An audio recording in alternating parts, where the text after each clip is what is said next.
Oh, it's been said a bard's life can often be a hard life, or hill and dale to rove and always move from town to town. And some folk have inquired if ever we grow tired of ranging all around the world and never settling down. But one should be a little wary of remaining stationary, 'cause comfortable is lovely, but it's not the way we grow.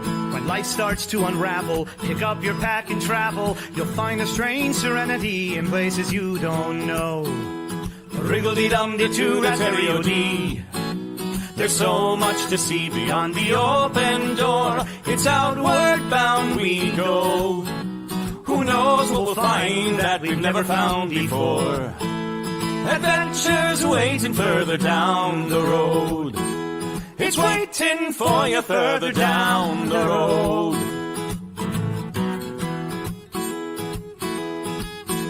You've got no map for showing which direction you are going. But why start on a journey if you know where it will end? And once you recognize, to anticipate surprise, you'll relish every twist and turn that lies around the bend. Wriggle-dee-dum-dee-doo-da-terry-o-dee-da-dee-da-dee. There's so much to see beyond the open door. It's outward bound we go. Who knows what we'll find that we've never found before.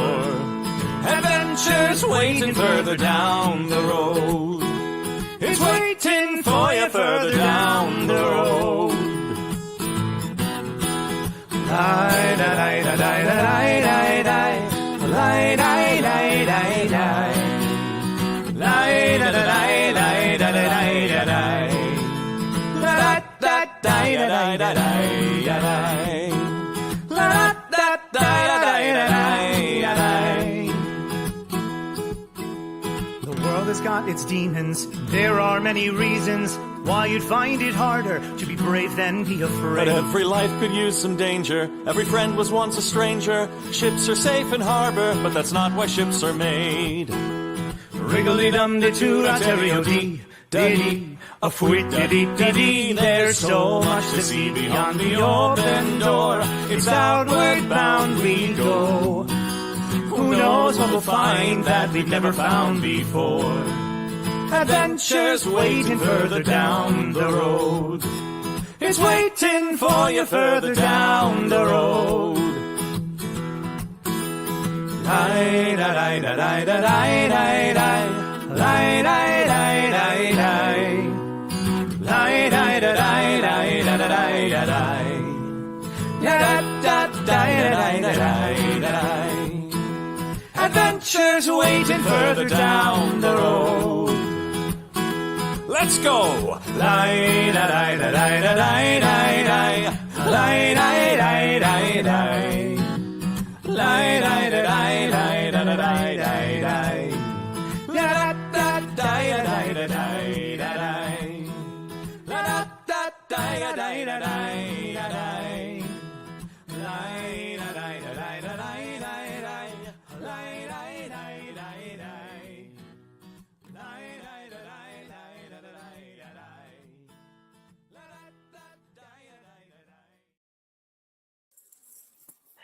Good evening, greetings, adventurers. Welcome to Nat 21 Adventures monthly Patreon Saints game, Escape from Jarl Island. This is part 11. This is the first half of our epic series finale, Hidden Creed.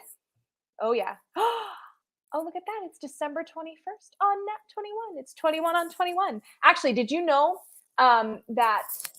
Can you hear me? There we go. Did you know that the last day of the year this year is 12/31/23, which is 123/123? It's magical. It's amazing. Anyway, Merry Yule, happy everything. Thank you, Eveline, of course. Eveline will be joining us next year, starting in January for a new adventure, but we will talk about that later. I shall finish my intro. Tonight we give you more adventure on the high seas in the southern Scandinavian corner of Urt. In our last episode, we covered a lot. Our players encountered the legendary Ivar Hafson alone on an abandoned island. He had a pet monkey, but you know what I mean. It turns out that not everything in the myth is true. And our good friends, sarcastically, the Brotherhood of the Fang, are even more malicious than we previously suspected. With a plan to posit Sigrid as the pirate queen of the Sourcelands, and it worked, the party gathered a crew and are on their way to collect the greatest warship of the southern seas, the Wolf's Creed. That's right, we know where it is, and they're on their way to get it. And this is just, oh man, I've waited a year for this. But before we can do that, I think it's time to roll that beautiful Nat 21 footage.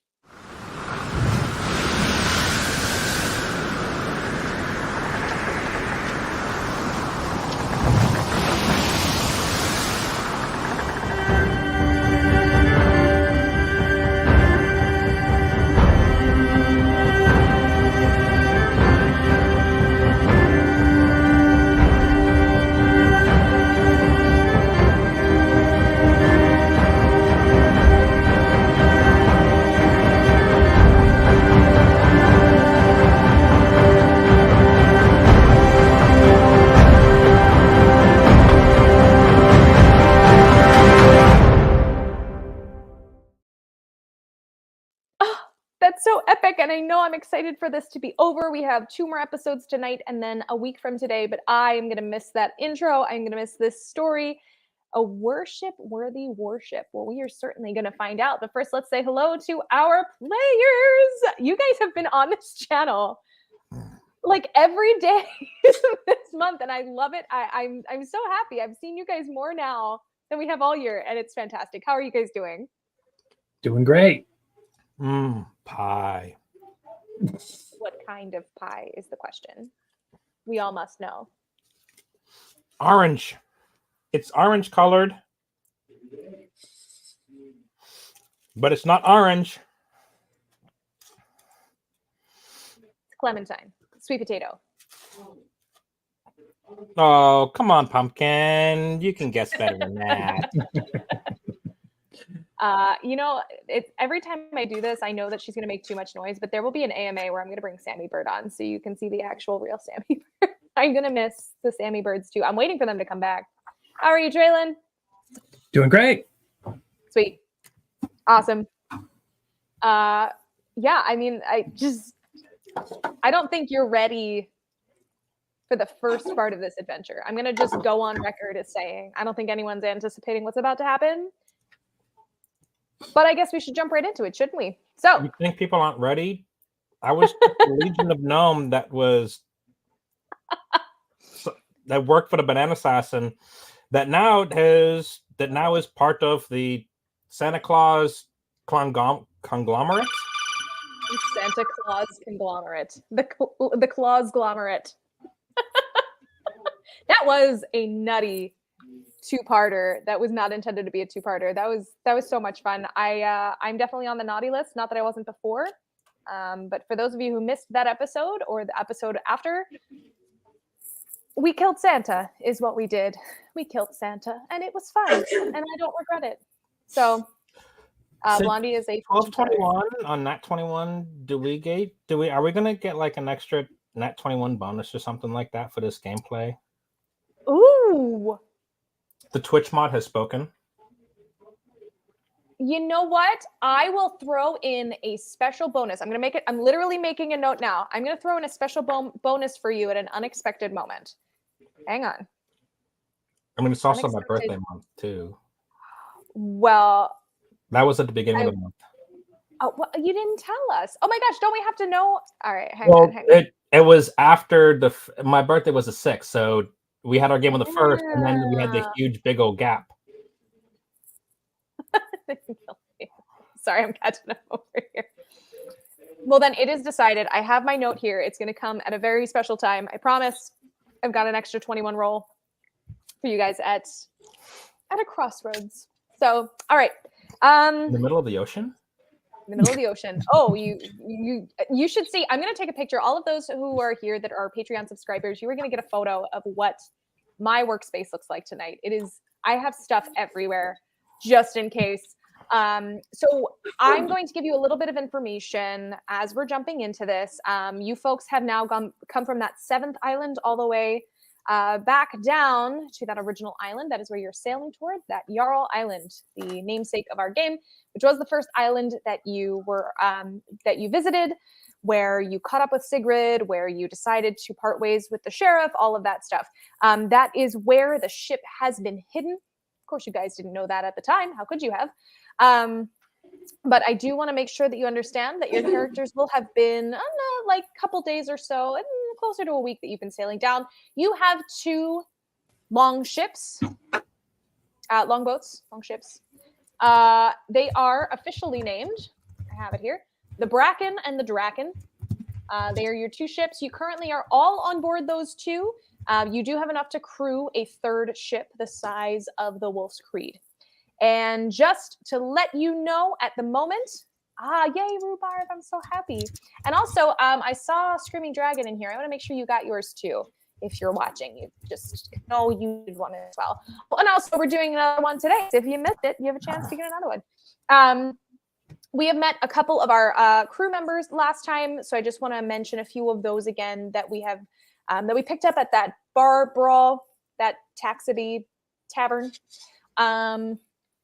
On the Bracken right now, your captain of the Bracken is One Leg. Their bosun is Ursula. Their gunner is Hans.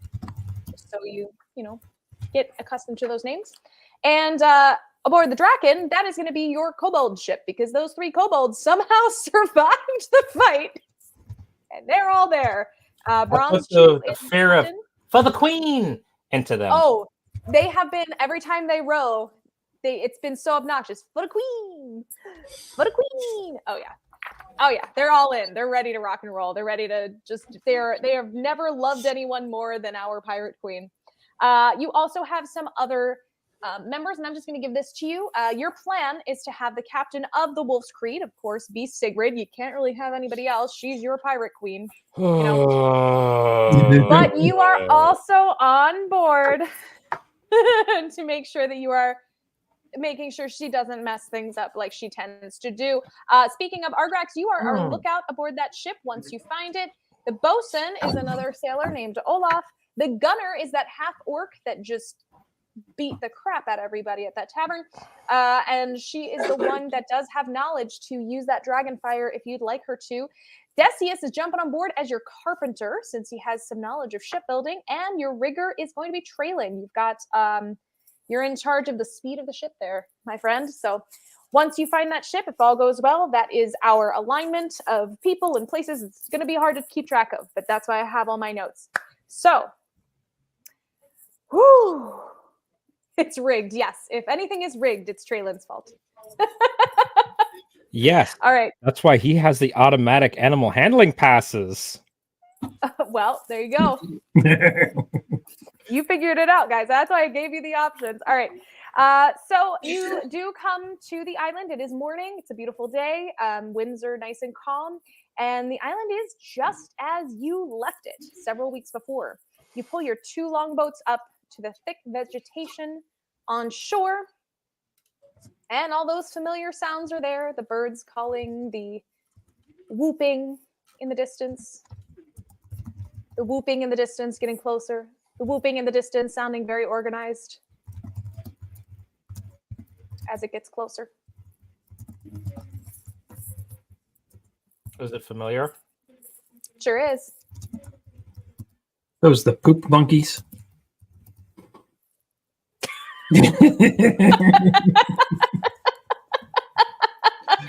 And at the edge of the tree line, you see a giant monkey, battle-scarred, wounded, missing an ear, missing half his tail, and he points at you. I pull out a piece of jerky and stick it in my mouth like a hay straw, just, just chilling hanging out there. Okay. And I'm like, monkey. Yeah. Goes great with banana sauce and pudding. Sure could.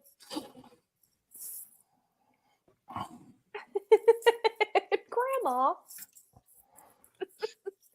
Traylon, what are you up to while this monkey is at you.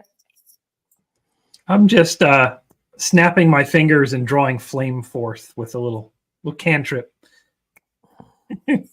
just a little poof, poof, like I'm getting ready to start bonfires. It's a modern day West Side Story. Flames, flames, flames. Got on my turf, buddy.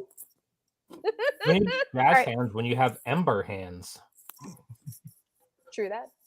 All right. So the monkey is sort of staring at you, and he sees that, and he doesn't really look very phased. He looks like he gets angrier at seeing that, and he sort of makes this very trumpety call, and you hear the trees behind you erupt with the hooting of what sounds like about 20 monkeys. Traylon, do we need to call our own reinforcements with Sammy Bird and his flock? They have a particular fondness for monkey. You did feed the monkey. You can give him a whistle.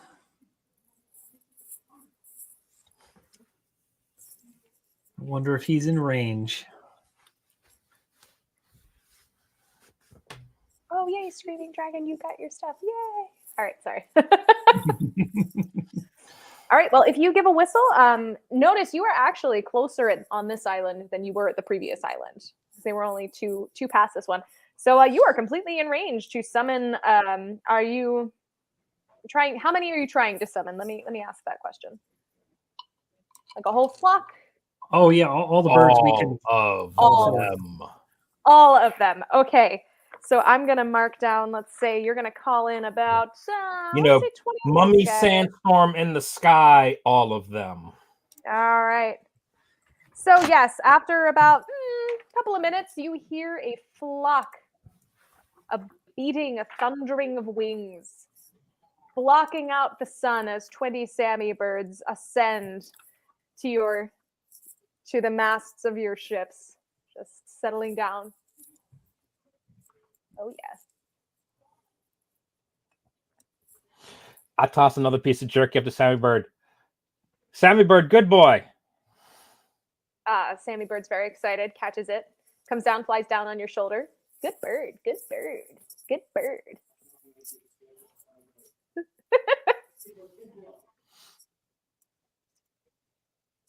What are your commands? Oh, okay. So if you have been noticing while waiting for the birds, the monkeys have formed themselves into 4 factions of 5 monkeys each. Group A, B, C, D, and E, we will call them. Each with 5 monkeys armed with sticks and or slingshots. Monkeys are using tools.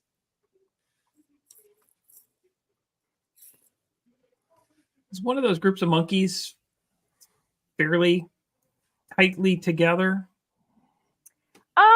They're all formed up in a similar formation. So they're in like a chevron V shape. They're all within, I wouldn't say 10 feet of each other, but let's say they're all within 15 feet of each other. In each group, or all of them together? Nope, each group, and then they are spread out along the tree line.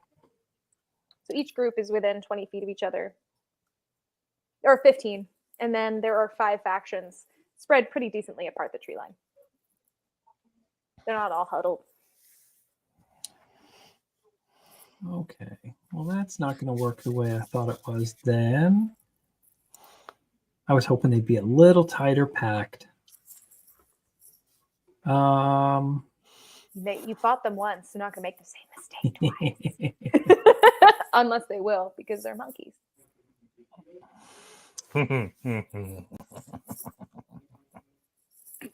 All right. Well, I'll just summon a pair of fire snakes in the sand. Oh my. That's great.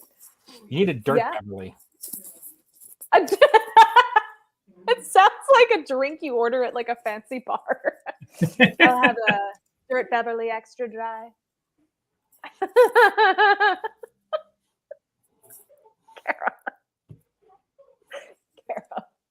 They're not Chat GPT.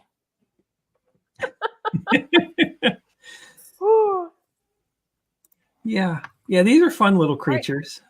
Yeah, tell me how they work because I've encountered them before, but it's been a while. So they basically hold on, let me make sure I'm checking off the right spell slot here. There we go. So they basically look like if a dragon was a snake. It's great. They're like 12, 15 feet long. Awesome. Yeah, they're basically just nasty things. They bite and strike with their tail. They slither around and they're pretty nasty. And a creature that touches the snake is going to take some fire damage. Amazing. What is their movement? Because you guys, I'll let you know how far away you are in just 1 second. I have a little chart here. Their movement is 30 feet. Okay, so you are, is it 50? Yeah, 50 from that line of trees. So that's where the monkeys are. So you're about 50 feet away. Okay. And I can summon them up to 120 feet from me. So yeah, dropping them somewhere really close to the monkey so they have their range would be awesome. All right, cool. Planning. Yeah, so they're about 50 feet from shore. You are on the shoreline. Again, you're still technically in the boats, and the 20 Sammy birds are landed on top. So they're ready to go.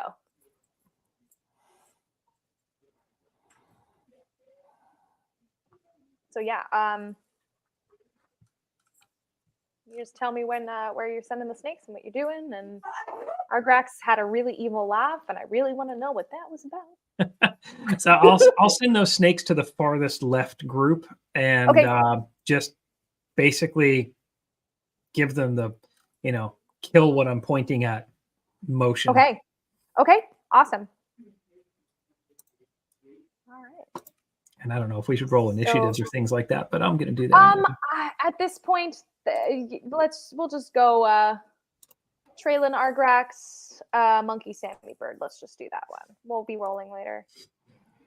Traylon, Argrax, Monkeys, Sammy Birds. Yep. So I can do that, and I can turn my archer form on, and that's what I can do on my turn. Okay. Awesome. So they're headed over there, or they're there already? Well, they could be there. They get their own initiative, so wherever you want to stick them in the rotation. Amazing. I will put them right after you then. That actually makes a lot of sense. That makes a lot more sense. Gotcha. Oh, my screen went off. All right. Oh, it's back. Okay.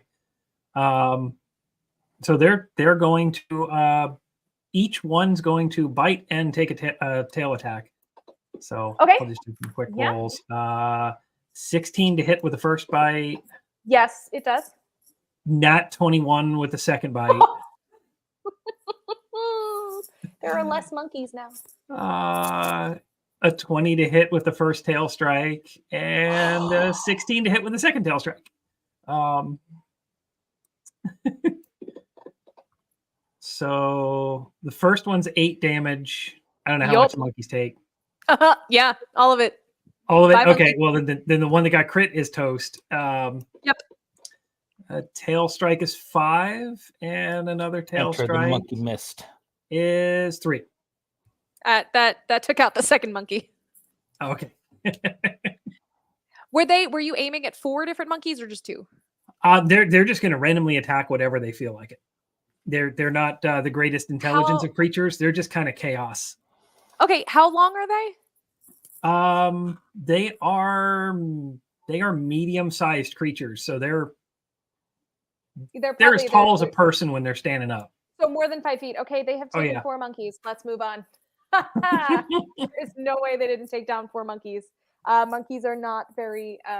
Monkeys are fragile, as you've learned. They may be armed, but they are fragile. All right, 4 monkeys. So now it is Argrax with the evil laugh of evil. I want to know what that was about. Okay, so how far away am I currently from the monkeys? If you are still on the ship, you are on the shore, which is 50 feet from the monkeys. Oh, you get an auto success. And Traylon, you're going to get an advantage for your next roll. There you go. So I'm All right. Okay. That's a bit far for what I want to do to start.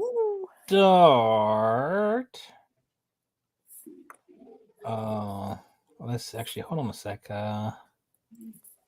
a minute. Where's this? Hold on. I might be able to do a thing that's even more amazing. I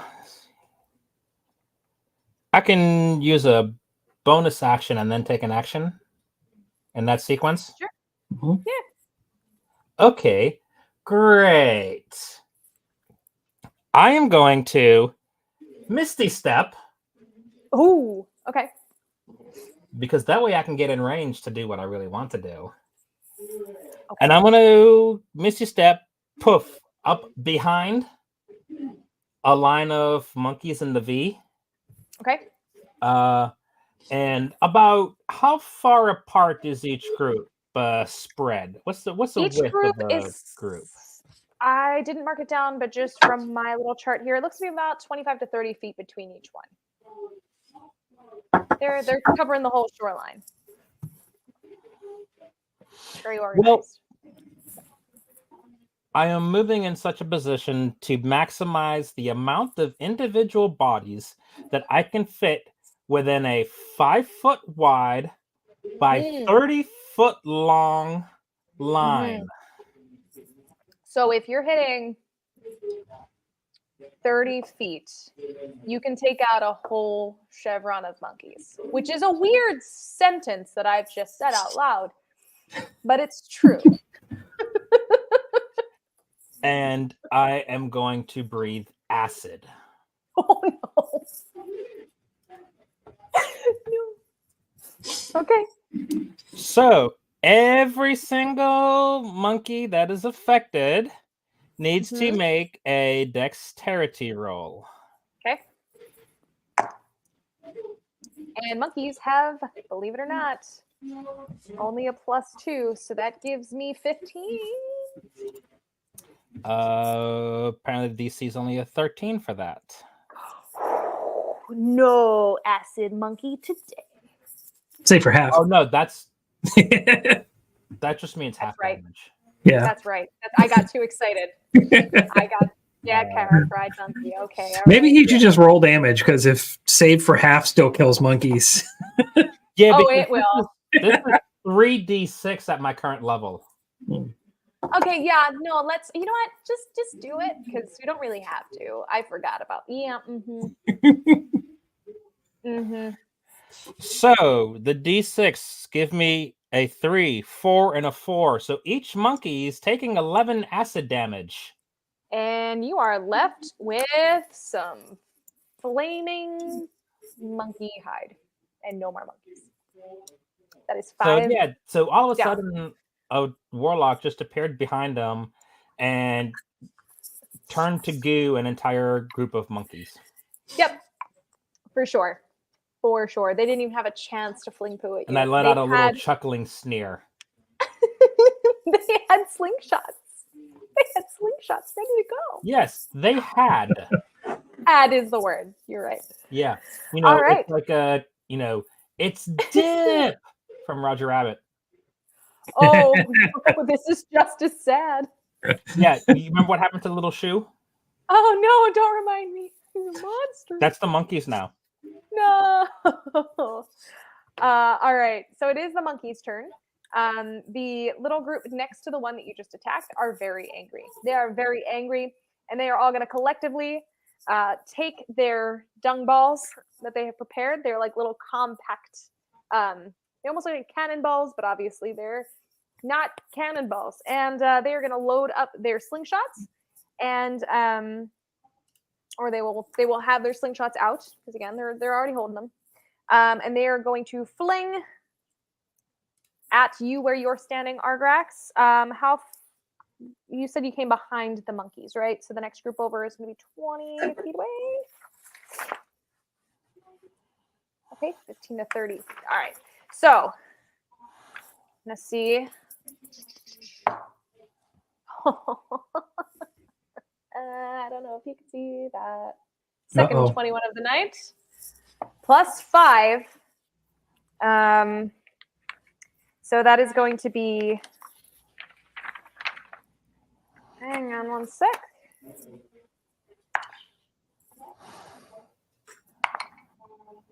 Okay, so it's going to be 3, 6. 15. 15 bludgeoning on you, Argrax, since you are the closest, or since you are who they're aiming at. Oh, and I got a nat 1. I just used it.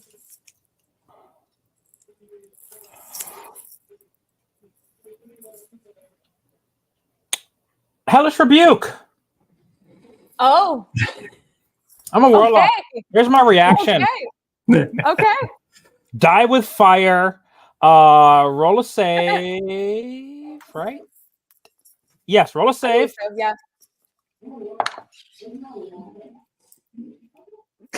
Oh wait, no, I have a nat 21. Hang on. Hang on. I gotta use it. Okay.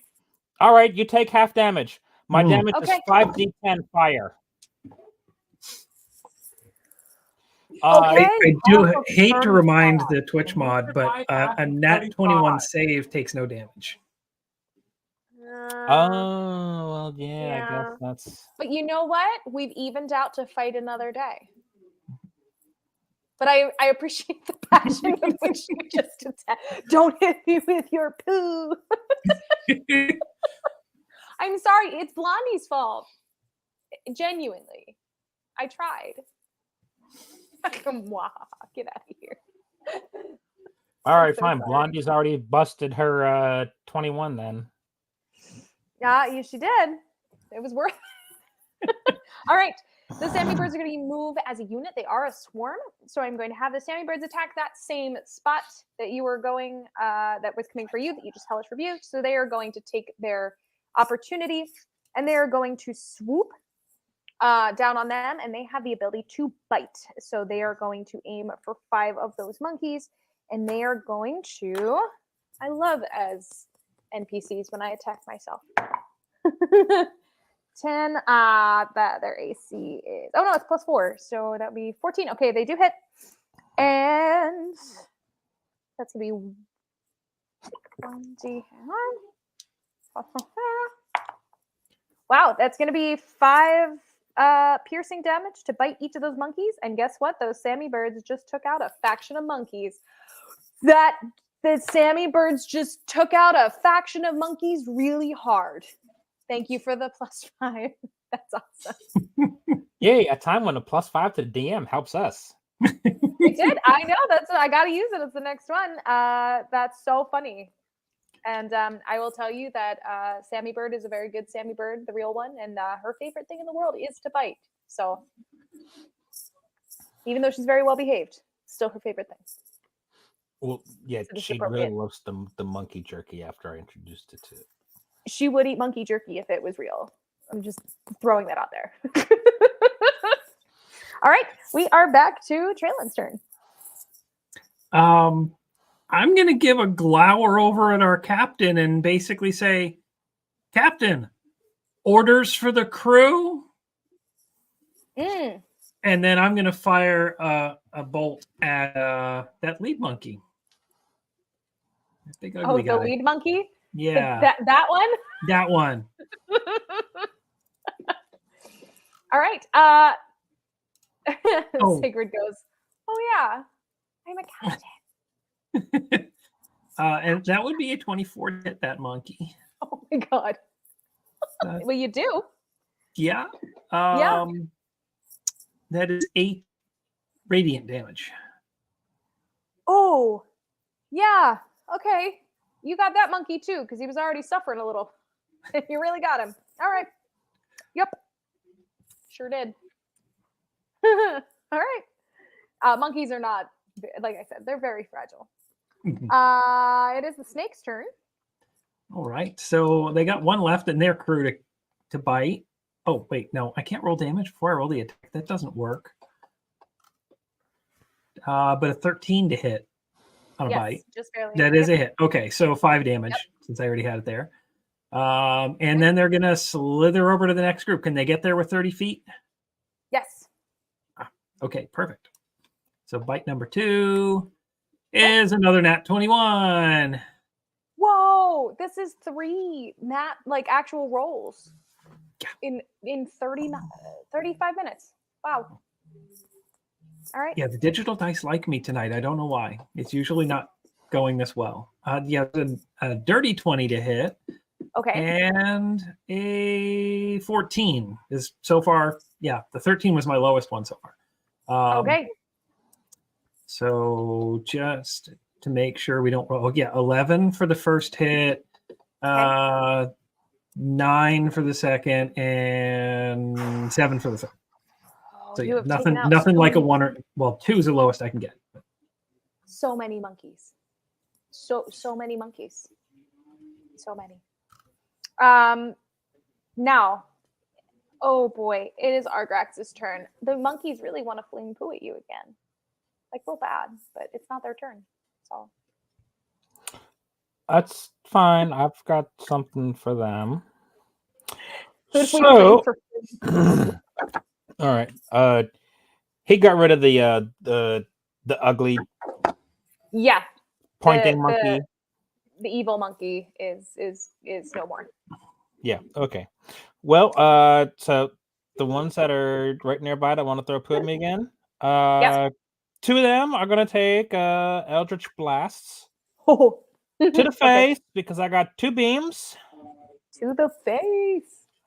Yep. So, now that I'm actually making my first roll, I got the advantage to use from before. Yes. That's right.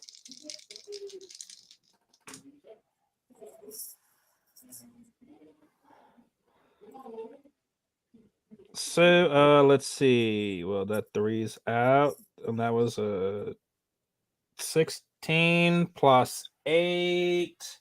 The other one is a 2 plus 8 is a 10. Does 10 hit? 10 does not hit.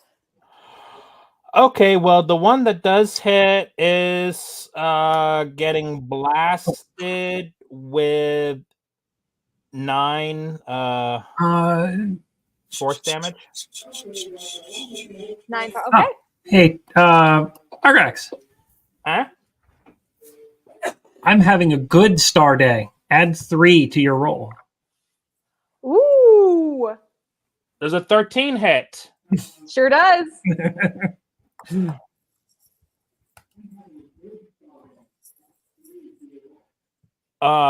So the other one turns so one takes 9 force, the other takes 12 force of Eldritch Blast to the face. I imagine those monkeys are now dust in the wind. Oh, 100%. And there is only one chevron of monkeys left. Just one. And they have raised their slingshots. And Traylon, you are still too far away. So Argrax, actually, these are on the far right. You've not made it over. So they're not actually close enough to you to hit, but they are going to move. Some are going to go up in the trees. Some of them are coming toward you, but that's really all they can do at this particular round. They are the ones on the far end. So this turn, they are going to just get closer to you, Argrax, with the intention to fling stuff at you. However, Sammy poop. Birds are going to try once again to attack some of them. That's a 4 that does not hit. Darn it. All right. Good try, Sammy Birds. They've taken cover in the trees. You're back to Traylon. Ooh, back to me again. I might as well just go ahead and use my bow and shoot at a monkey and then hit another one with my thingy. Sure.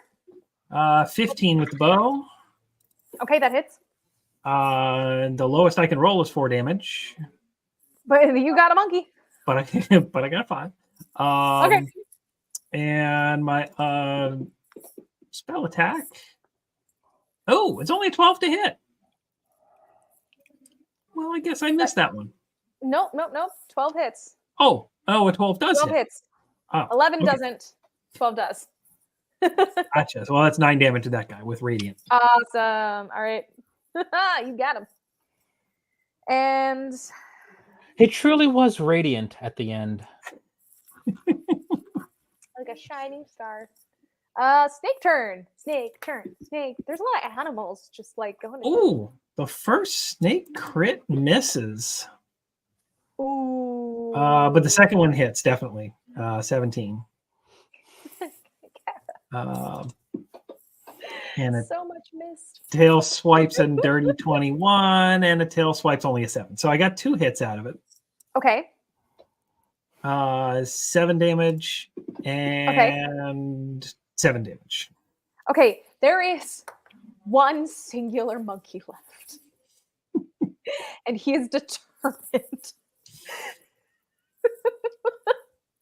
He is going to take the biggest of the armaments and draw it back. Argrax, he's going to aim right at you and let it fly.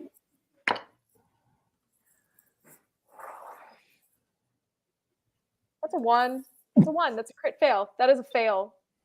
That is a monkey who has failed. And not only does it not hit you, it misses by a wide mile and lands on the corpse of his dead brother. It's horrible. That's horrible. That's awful. I mean, it is the Sammy Bird's turn, but I am going to let this one happen here. Traylon, you are the one who summoned the Sammy Birds. If you would like to take out this last monkey on your own, you're more than welcome. You can call off the Sammy Birds, or they can make an attempt to rid him off this mortal coil. It is up to you. Traylon, I will grant you this. 'Cause it's allow funny. me. Argrax. Go for it. Okay. Oh yeah, actually, yeah, we're gonna go. One monkey. Mind Sliver. That's so cool. Make an intelligence save. On a monkey? Yes. Well, that's 7 minus 2. Oh yeah, you needed a 16. So that monkey is receiving a disorienting spike of psychic energy into the mind for 7 damage. He clutches his little monkey head, shrieks, and falls from the treetops to his untimely doom. You did it. Monkey jerky for everyone. Maybe not the ones that got acided. Maybe we don't eat those, but everything else. Some of them are pre-cooked. True. Sammy, fresh. The birds just flock. Just start doing unholy things to the corpses. And that's okay. It's the circle of life. All right. Meanwhile, as Sigrid was trying to round people up to say, there's monkeys, and we need to get by, turning around just sees slaughter. Just piles of horrible, horrible. Oh,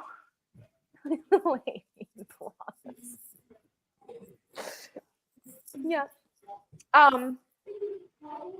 Yeah. So the crew is sort of looking at Sigrid and then looking at you, kind of in terror. The kobolds, however, who are, if you don't remember, Bronze Chew, Doug, and Splat, are sort of like chomping literally at the bit, and they're kind of looking at you like, can we come over? Bronze Chew, Bronze Chew can chew, yeah. Beach is clear. I give a nudge and a wink to the kobolds because they've got a particular fondness / fear of me. Yeah. And I'm like, chew. All right. So Bronze Chew goes, chew, and the 3 kobolds just if but a queen, they just race onto the shore. Little mouths a chomping. And they're about to feast in the most unholy manner. But they're happy. And that's okay. So, friends, it is your decision. Sigrid is sort of coming down to meet you, looking like, what should we do next? It is up to you whether or not you Besides would grow like a to. spine and actually take action when something's happening. Well, she's looking at you guys at this point because she has to keep up the appearance of being in charge. But obviously, she's sort of deferring to you. It is up to you whether or not you would like to bring the entire crew with you, if you would like to select just a few people. There are currently, so that's 15, 10, and 10. So that is 35 total members, including yourself, that are aboard these 2 long boats.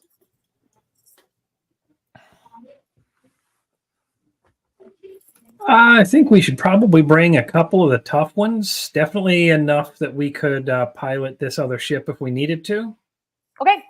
So currently, the crew that you have lined up for the Wolf's Creed includes Sigrid, yourself, Belphoebe, that half-orc gunner, Decius is there with you, Traylon, and then Olaf is another sailor that you had ready to go. Did you want to take those people with you and a couple more? Just those people? Yeah, I think we could probably take those, and then probably like 3 or 4 extras to help pull ropes for rigging. Okay, absolutely. So you are going I to want my leave kobold behind buddy. all 3 or just Bronze Jew? My one buddy. Okay, so Bronze Chew is going to come along with you. He's going to leave Doug and Splat to eat to their heart's content.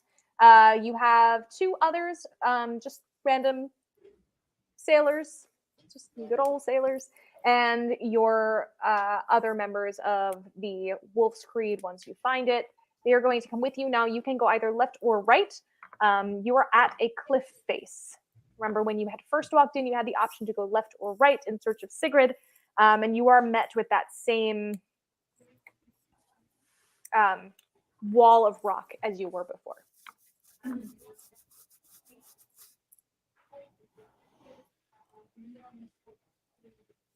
Which way you want to go, Agrax? I don't know. Which way do we need to go?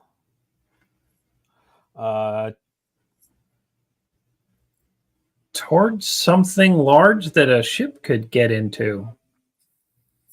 Sammy! There you go. So the Sammy bird flies over to you. Sort of like what I was eating. Hi, good buddy.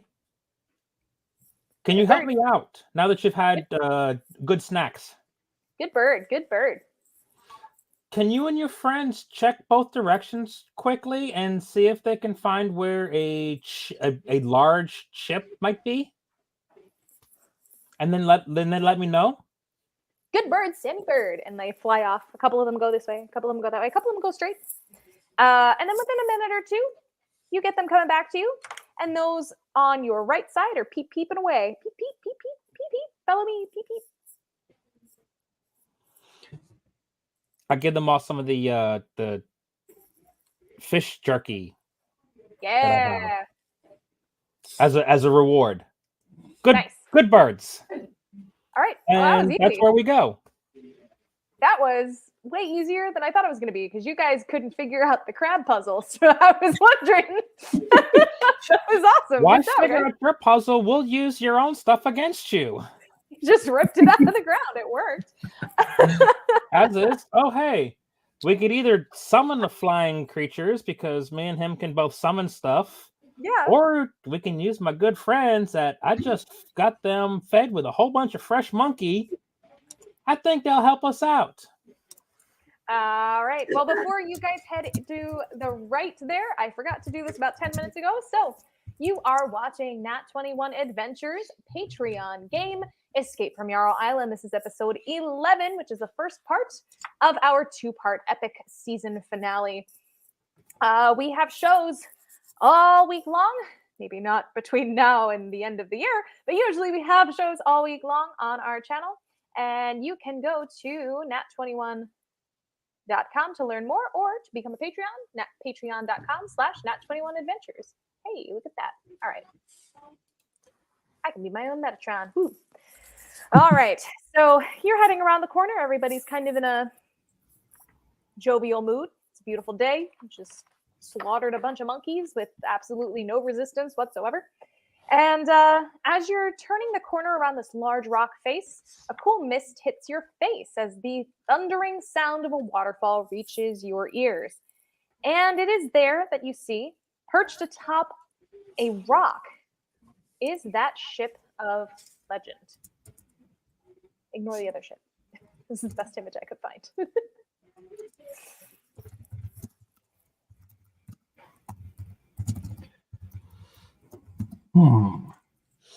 I don't think ships belong up there. No, they don't. They definitely don't.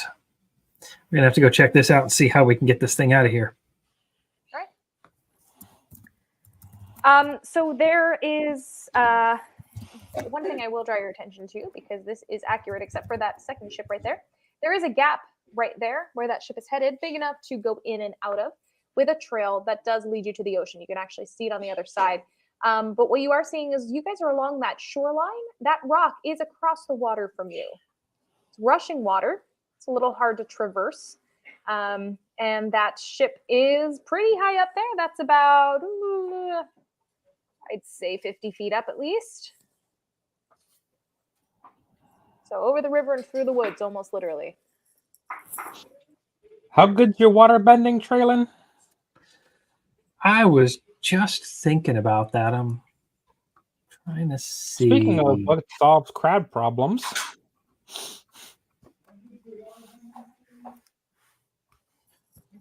I can part the water. Ooh. We also need the water to.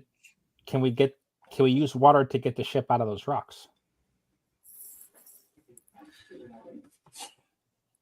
I can't quite lift the ship with. I could make the water flow up there, but unless it's got some kind of a little pool or a slide or something to come down with that water, that's not going to help too much.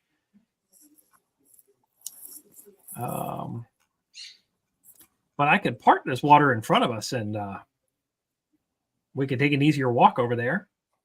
I mean, I could also make us just walk on water. Or we could do that.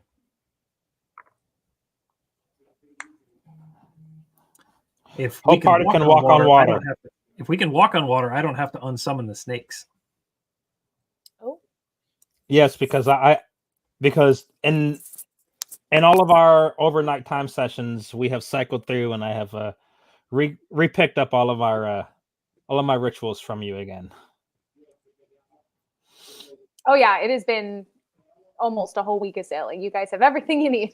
Oh yeah, he only needs 8-hour sessions in order to re-prepare your spells. Mm-hmm. So the whole party has a water walk. Sweet. All right, so you do head over there. There's a lot of choppy, little ripply waves. A lot of that water is smacking you in the face from that waterfall, but pretty much you guys make it across, no problem. But now you have reached the bottom of that cliff face, or that rock. The cliff face is off. Pop it up here again.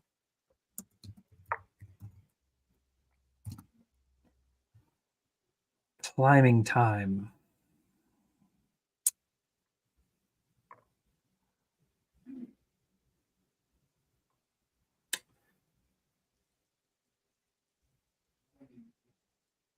Let's see. I've only got one more wild shape for the day. I don't know that I want to turn into a spider and bring us a rope up there again. Got any better ideas?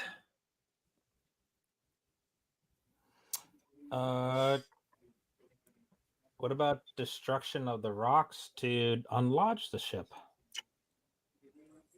If there's nothing there holding it up, obviously it can come back down to the water. And while you said you can bring water up to the ship? Yeah, I can make water flow all over here. Give it a somewhat controlled descent. Feather fall of sorts for the ship. I could definitely move some water around and cushion its landing if you have a way to destroy that rock. That's what I don't have. I don't have a way to destroy that rock.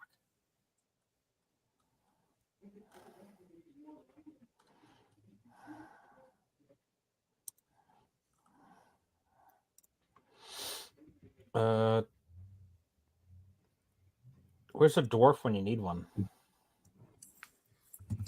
I know.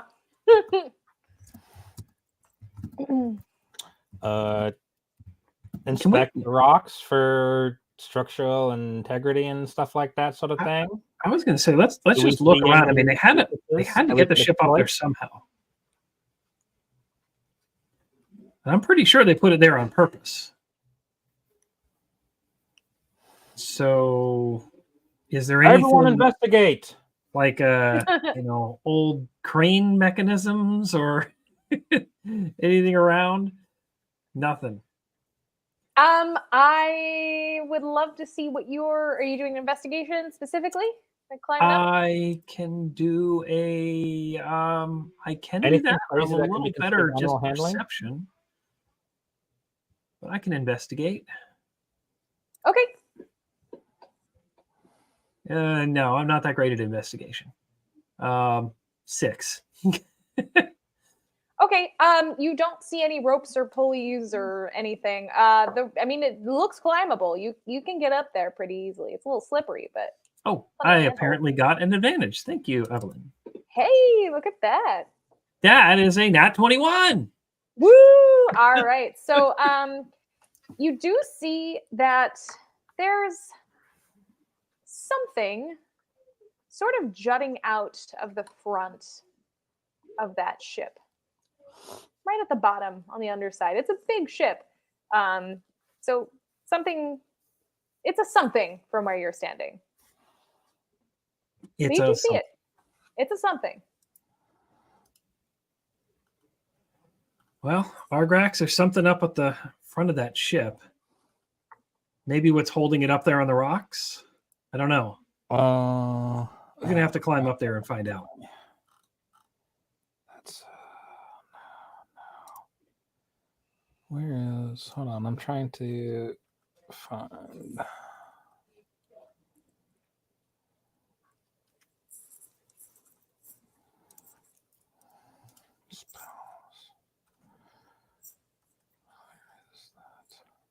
Oh, there it is.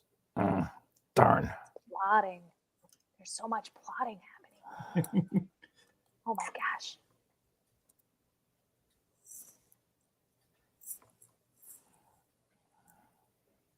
Now, I will mention that you do have a whole crew here. If you would like to send them up ahead of you, if you want them to hang out down at the bottom.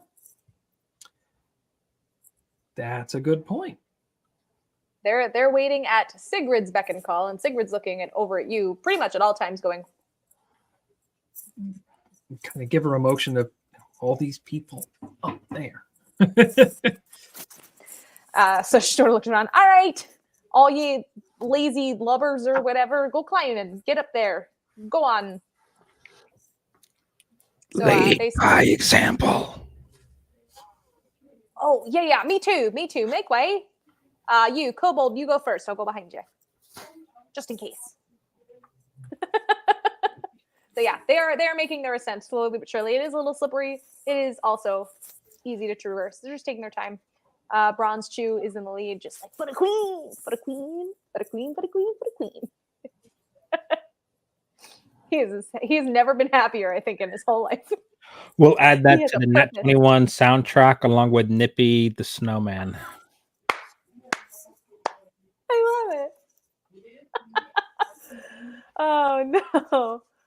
I love how like the things you plan never turn into anything, but just like random things you say always turn into like the biggest inside joke. It's like legendary. Yeah. Just wait till they see and learn what happens when we play that other book story. What am I missing? Something that might be, barely balanced of sorts. Oh, yeah. I need to. Yeah. It's a 2024 mystery that you guys you'll have to solve later. We'll get there. Yeah. All right. Sorry, I got excited. I was like, oh yeah. All right. And it's also funny because when we had our kobold in the Christmas special, I just kept thinking every time she would talk very intelligently, I'd just be like, "For the queen." Yeah, every time you mention kobold, I think of Amy for what they look like. I know. She's like the perfect little mask. It was adorable. Anyway, so you have all of your crew members climbing up to the top. They're getting pretty far up there, so you'd like to join them. You want them to inspect for you. Yeah, we'll climb up behind him. And Are there small animals around? There's nothing. This is pretty much an empty space. There's no monkeys, no birds. Nobody's really in this part of the island. What about within the waters? There's fish. Any I mean, you old, can kind of see them. wise-looking fish? I mean, there's a lot of fish, and they're pretty undisturbed by outsiders. Nobody's really been back here in at least 50 Speak years. with animals, see if they know anything. If some, they can tell me some anything old turtle, maybe. about how the ship got up there. An old turtle. Yeah, you can definitely ask. You can ask the fish that are swimming just under the surface. You can see a couple of them. Blub, blub, They're blub, just kinda- blub, blub, blub, blub. I don't know. I don't live up there. They're I fish. grab one out and snack on it. No. Don't let the Useless kobold see. They'll fish. be jealous. Traylon, have you made it to the top yet? Since you were the one with that magical perception. Hopefully. All right. This is just slow going. It's not that high. All right. So when you get closer, I will mention it is not. You don't really need perception to see it. You see that there is a wedge, just a very simple wedge mechanism made of wood, just carved right into the rock. Or there's a little spot carved right into the rock, and that wood just slid right in, and it has held all this time. Very simple. So there's literally just a wedge of wood holding the ship from sliding down into the water. Sure is. So it's a keystone very- wedge. A very mathematical one. But yeah, that's all it is. Now, it is wedged very tightly because this is a huge ship and a very big rock. If I were to look at it, I would say something along the line of it's going to take either a very strong person or a very big hammer or both to get this thing out of here. How about firebolt? Worth a shot. Let's give the ship a nice inspection before we go dumping it into the water. Close the windows at least. Portholes. Sounds like a job for Decius. Sure. Yeah. If you would like, Decius can absolutely go first. Mhm. So I will give you a little once over here. This is the ship that you are looking at. That front section, that little thing jotting out there, I don't have it. This isn't my particular artwork. That is shaped like a dragon head, of course. It does have those two big sails. And it looks pretty seaworthy after all this time. I mean, it's covered in like algae, but it's fine, honestly. Sails are a little ragged. They'll work.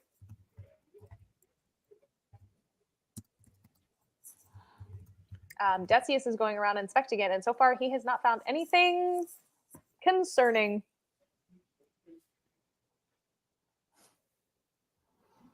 Crew, I think we should get everything on that ship battened down the best we can. We're going to set her free. Hey, look at that. While Des is going around, just because things have been strange and weird, I want to use Identify on the ship just to see if there's any hidden surprises or secrets. Okay. Ooh. right. Oh, yeah. I could totally do Detect Magical walking around on it, too. Okay. I will just give you guys, this is a little boring, but you really don't find anything. There is a below deck area where there's a couple of different rooms. They also have some of those sealed barrels that you have seen before. They're unlabeled, but you can kind of guess at what might be in them. There's some extra equipment underneath. Something that probably used to have food in it and definitely doesn't anymore. But really, there is nothing of any note that you can see. It is basically just a very old, very nice, very big ship. Functional bellows. The bellows are functional. I'm sure Decius is having a cow. He is.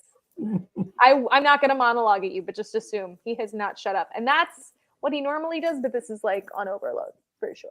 Yep. I'm sure it's a very moving experience for him. Mm-hmm.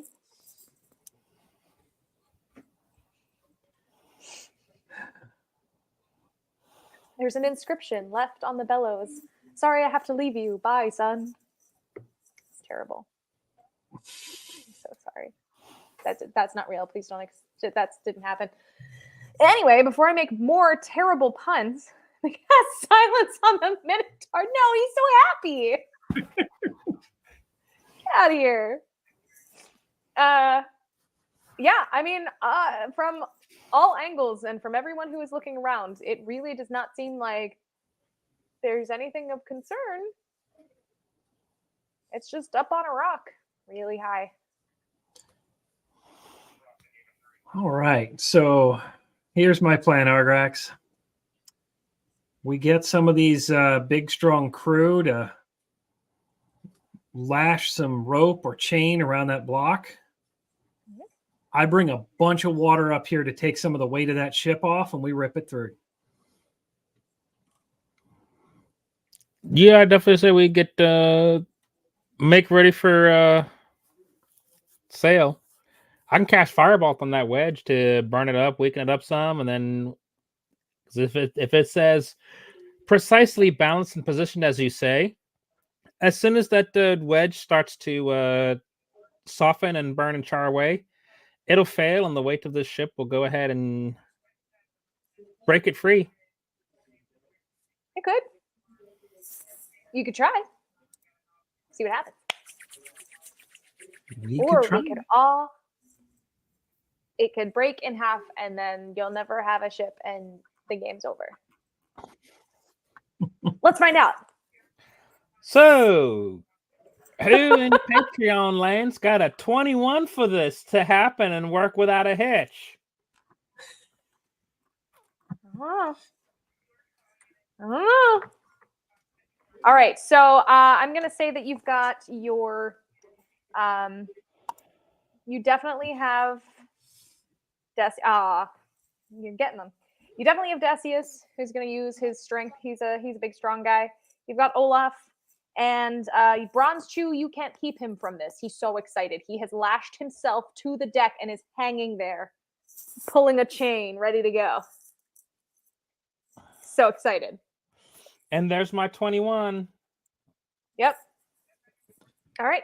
All right. Well, I will summon forth 100-foot cube of water. Ooh. Which we're not 100 feet up, so that's... Yeah, that's a lot. I can bring the water up there to the ship.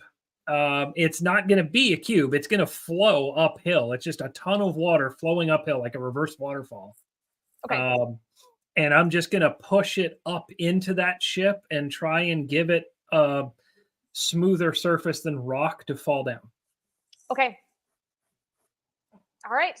While you are doing that, there is a little, hook and some chains around that wedge, and there's going to be a giant heave coming off the deck. Heave. Everyone is pulling and pulling.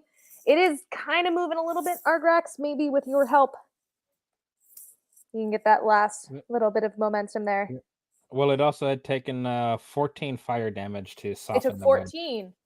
I missed that. Yeah, because it's 7 and the crit doubled it, and it's fire against wood. So that is definitely enough with everybody pulling on it and the fire weakening it and the force of that water ready to go. That ship starts to creak downward. And before it goes, just a quick little dexterity roll from you guys. Just cause. I'm gonna roll for everybody else real quick. Just real quick. 15. 17. 17. Okay. 10. All right, my guys are all decently okay. And a 9. Okay. All right. Nobody died.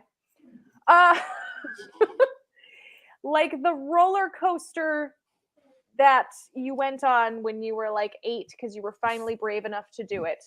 That thing takes off like a shot after tick, tick, tick, tick, tick, and whoosh, enters the water in a spray of salt and wave.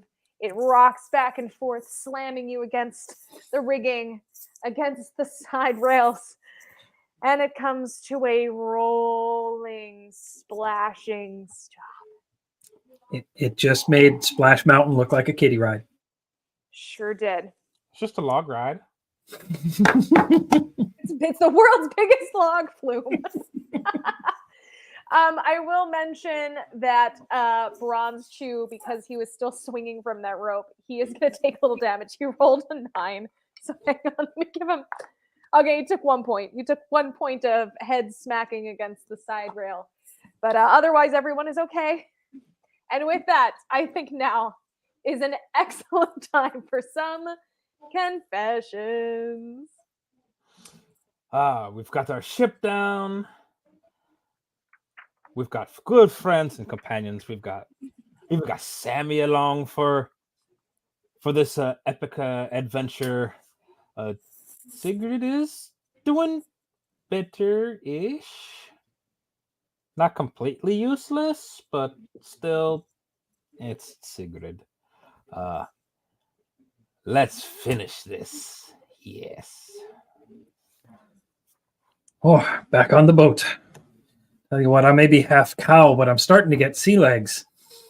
This was a lot easier than I suspected it was going to be. I just hope Sigrid can pull this off for a little while. All right. Yeah, so that was way more fun than I thought it was going to be.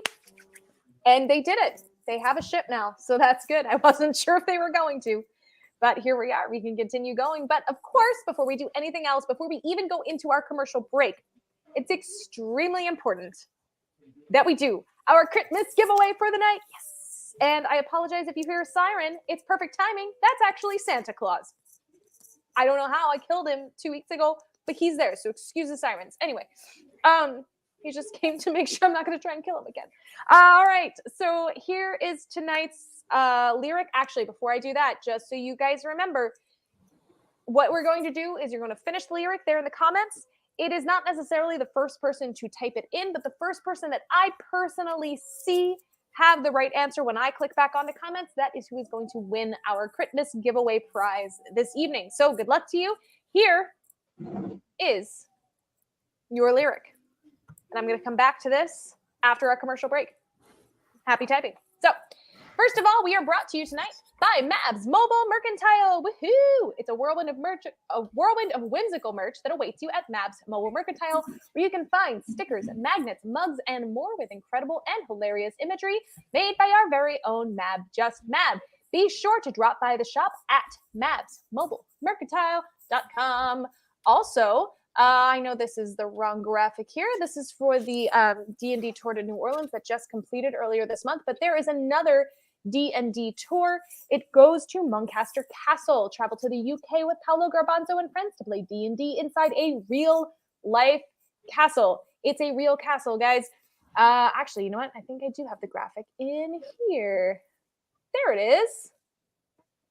Got it. All right. That's right. You can visit renadventures.com for more details or go on their Facebook page. They also just announced another really cool one with Jocks the Whipper going to Italy next year as well. So definitely check that one out too. That looked really fun. We are also brought to you by Little Empires Gaming Accessories, longtime and beloved sponsor. Little Empires has lots of fantastic options for all your TTRPG needs. Visit them on Etsy to see what they've got. Now, Whimsy Grotto is also one of our sponsors tonight, run by Nat21's very own Kitty Chaos. This shop has the cutest, most whimsical merch. I've got some amazing favorites. I can't even pick one at this point because now I've gone on the site like 3 times, and I every time I go on there, I see something new that I like. So go ahead and visit it yourself and pick out some of your favorites. whimsygrotto.com for more. Plus, something very exciting that I want to make sure everyone is aware of. Not only is now a wonderful time to join Patreon, but this upcoming January, so just less than a month from now, guys, we are going to start a brand new campaign because this game will be over. I know it's so sad, but we will be starting the Underworld, a Patreon exclusive adventure. It is coming to Nat21 in January of 2024. And you know what? This is my game. This is my game. So I'm going to play the teaser trailer because I like it, you know? Here we go.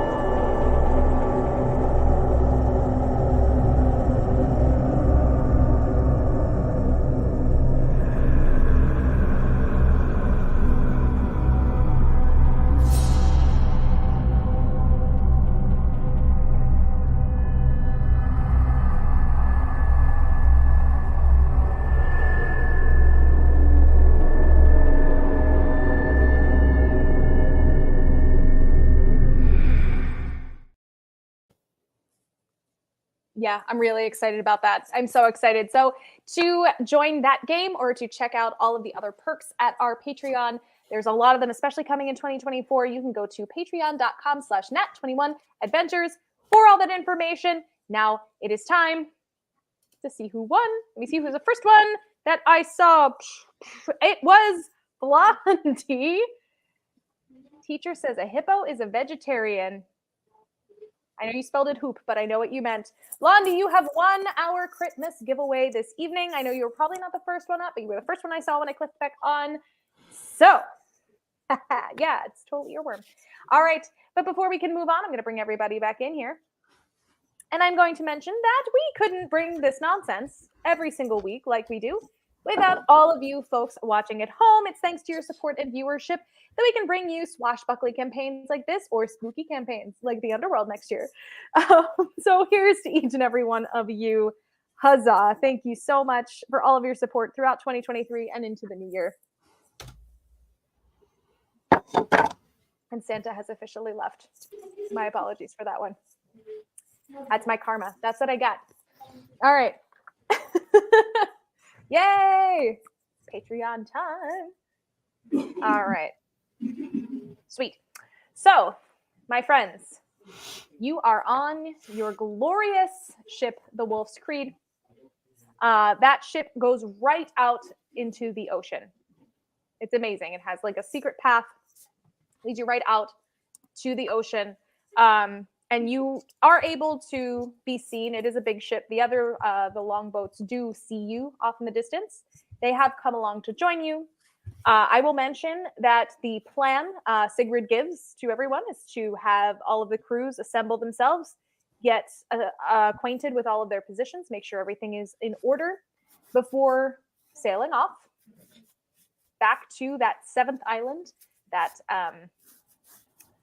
abandoned ghost town island, to meet back up with Ivar Hafson.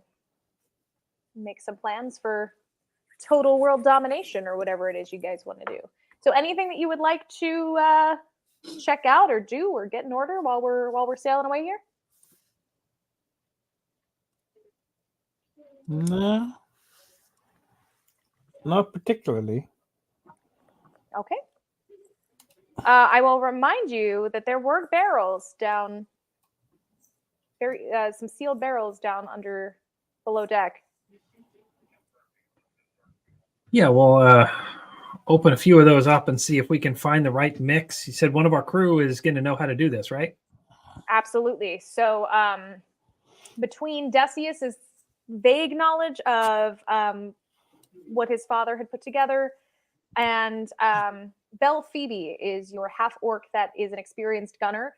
She has mixed gunpowder before. This is a different way of mixing it, but I think between the two of them, they should be able to figure it out if given the right ingredients. At this point, I will also produce the book that I have. Ah. That talks about Dragonfire, Mm-hmm. and I will present that to Decius. That is going to be extremely helpful because though the page with the actual recipe on it is still missing, that's that page that was ripped from the front. You definitely are able to see a lot more information. So when you open those barrels, you will notice that there is pine ash and there is my gosh, I'm blanking. Not phosphorus. You know what I'm trying to say. Sulfur. Thank you. In the other one, and there's plenty of it. So they're going to set to work experimenting a little bit using that book while you guys are sailing, for sure. And if you would like to assist them, you can certainly do some knowledge checks or whatever else. But I'm going to have them roll those while we're sailing here.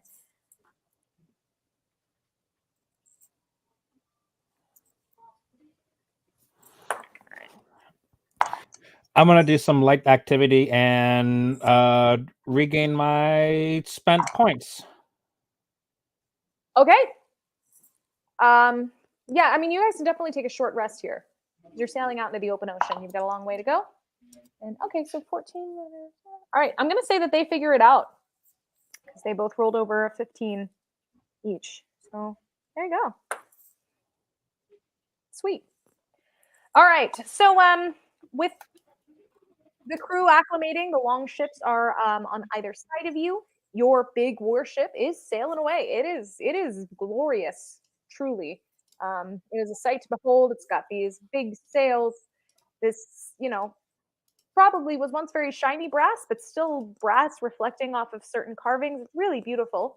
And you are sailing on this lovely day. It's nice and warm. Sun is shining. Not a lot of wind. Well on your way back to that ghost town island, ready to be so excited to tell Ivar all about finding this great treasure, possibly the greatest treasure in all of the Sourcelands. However, it's clear that you're not alone. After sailing for a good number of hours, looming on the horizon before you was an enormous ship. So enormous that it actually dwarfs the one that you are in. More likened to a man of war than I would say your ship is maybe the size of a brigantine. So definite size difference there. Its sails are actually not even canvas. They glint silver, which is interesting. Not something you've ever seen before.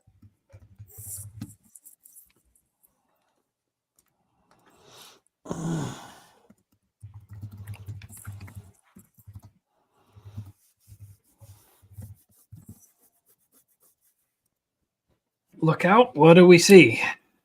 What do I see? All right, so give me a perception, please.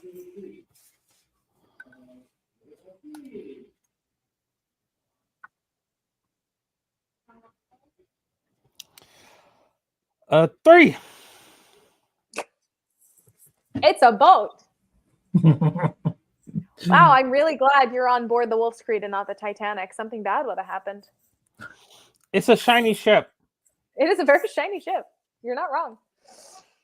Sigrid joins you and she's like, does it look like it's coming at us? That I think we can confirm. Right. So, battle stations? Is that what we do?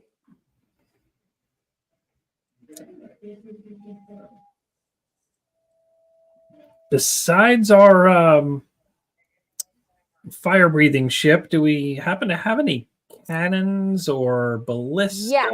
Or So now is an excellent time. I'm sorry to sort of pause our gameplay here just a little bit. Now is an excellent time to go over with you. Things have changed for those viewing at home. If you have noticed, we are now operating on 3 ships. So I will let you know what each ship contains and how this is going to work very quickly. I will try and make this as quickly as happen as quickly as possible. So the 2 longboats, they are called the Bracken and the Draken. Each of them have what are called small arms. Those are small cannons, as well as some other I won't call them flintlocks in this particular game, but they are things with firing ability. They're small arms, not quite cannons. They also have the ability to repair, come about, and go full sail. That is the ship's abilities and their weaponry. The Wolf's Creed has all of those things, but of course, alongside of its small arms, it has 2 cannons, and also it has the front dragon, let's call it a cannon, that shoots dragon fire, because we have now confirmed that Decius and Belphoebe rolled high enough to figure that one out. So I will explain how the dragon fire will work. So 2 cannons, 1 on either side of the ship, and then right at the front is that dragon fire cannon. A roll of 15 or higher doubles the damage on that cannon. 20 triples it. Or not 21. A roll of 10 to 15 actually adds 1d4 of damage. So that dragon fire is no joke. If you can get it to fire and aim properly, it's pretty awesome. A couple of other things you should know about these ships. When they do something called come about, it requires dexterity to rotate them. So the Bracken and the Draken, being longboats, are going to take a lot less effort to get them to turn or come around. And that bigger ship, the Wolf's Creed, beautiful and fast as she is, she does not have a lot of dexterity. So keep that in mind going forward. And I think that is about all I need to tell you at this point. I will give you more information if it comes up. So yes, there are small arms. They're little cannons. They each have two, one on either side.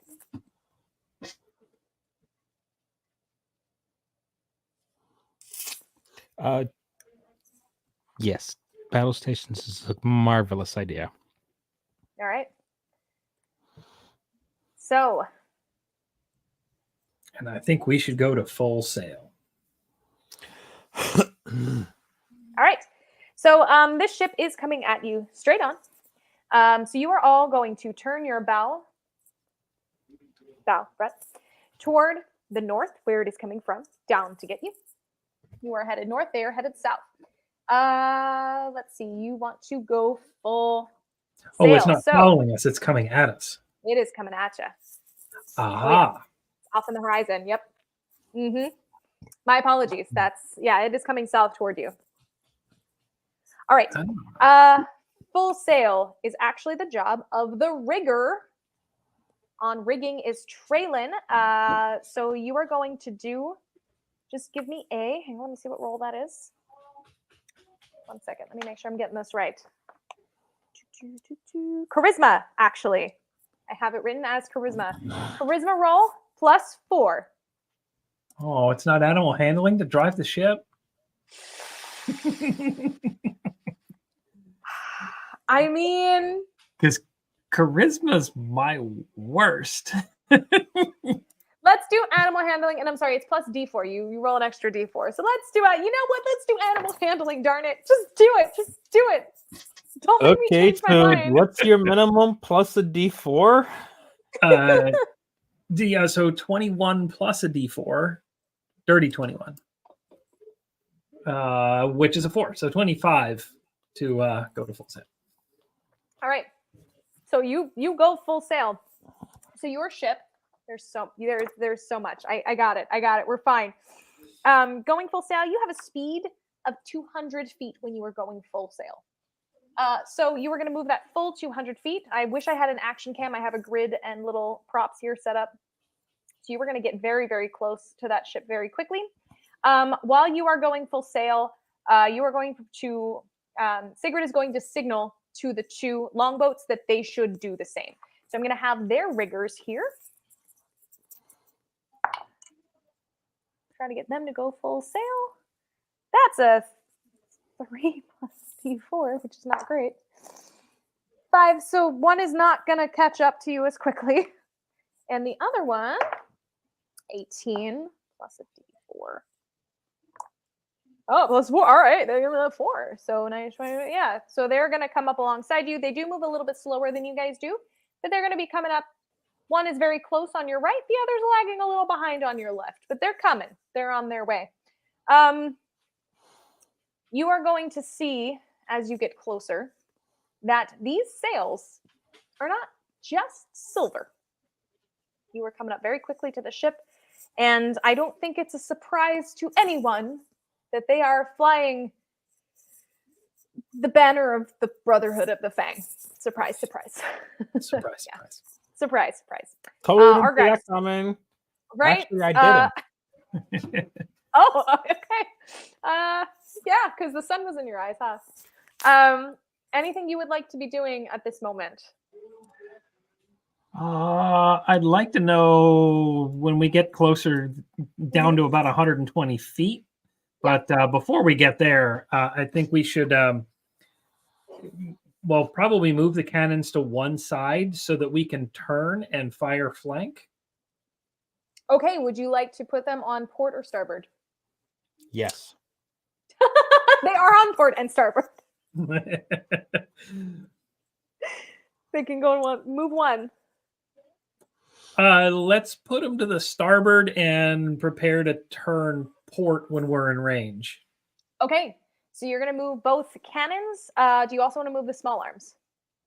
Yes. Anything we Okay. can fire. We two ships All right. headed together. One turns, cannons all flank it while it's just facing us and doesn't have any of its cannons facing us. Prepare for broadsides. Broadsides. Prepare yeah. for broadsides. Fantastic. So you were going to move them to starboard. And as you do that, Sigrid is going to signal as the other ships get closer. They should do the same. They're going to follow your lead here. As of right now, unless you guys have any better options here, but just sort of following your lead unless otherwise any other course of action you'd like to take. Now, mind you, for those of you who are trying to follow along at home, again, I am sorry I do not have an action cam. They are on the open water.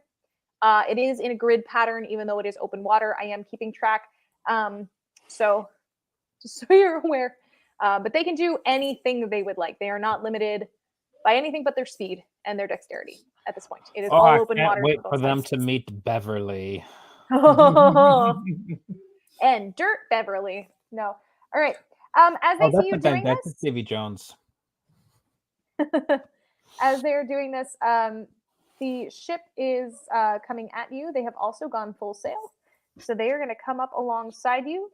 And they are also going to turn. However, both of you guys give me a perception, and I'm going to have Sigrid do a perception as well, just for the heck of it here.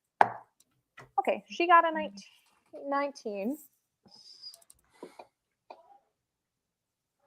I got a 6. 5. Well, I'm glad I rolled for Sigrid. She will announce to you as she's gazing down at this point, the starboard side. She's going to mention that there seems to be someone on board with both his hands raised, sort of in greeting, with a smile on his face. And she sort of turns to both of you and says, "Shall I parley, or do we just go for it? Perhaps we should speak with them. Perhaps they'll let us pass. We do have a lot of money." Anybody have any signaling skills? Who do you have on board? You have Olaf, who is a sailor by trade, so he should. Yes. Your bosun should.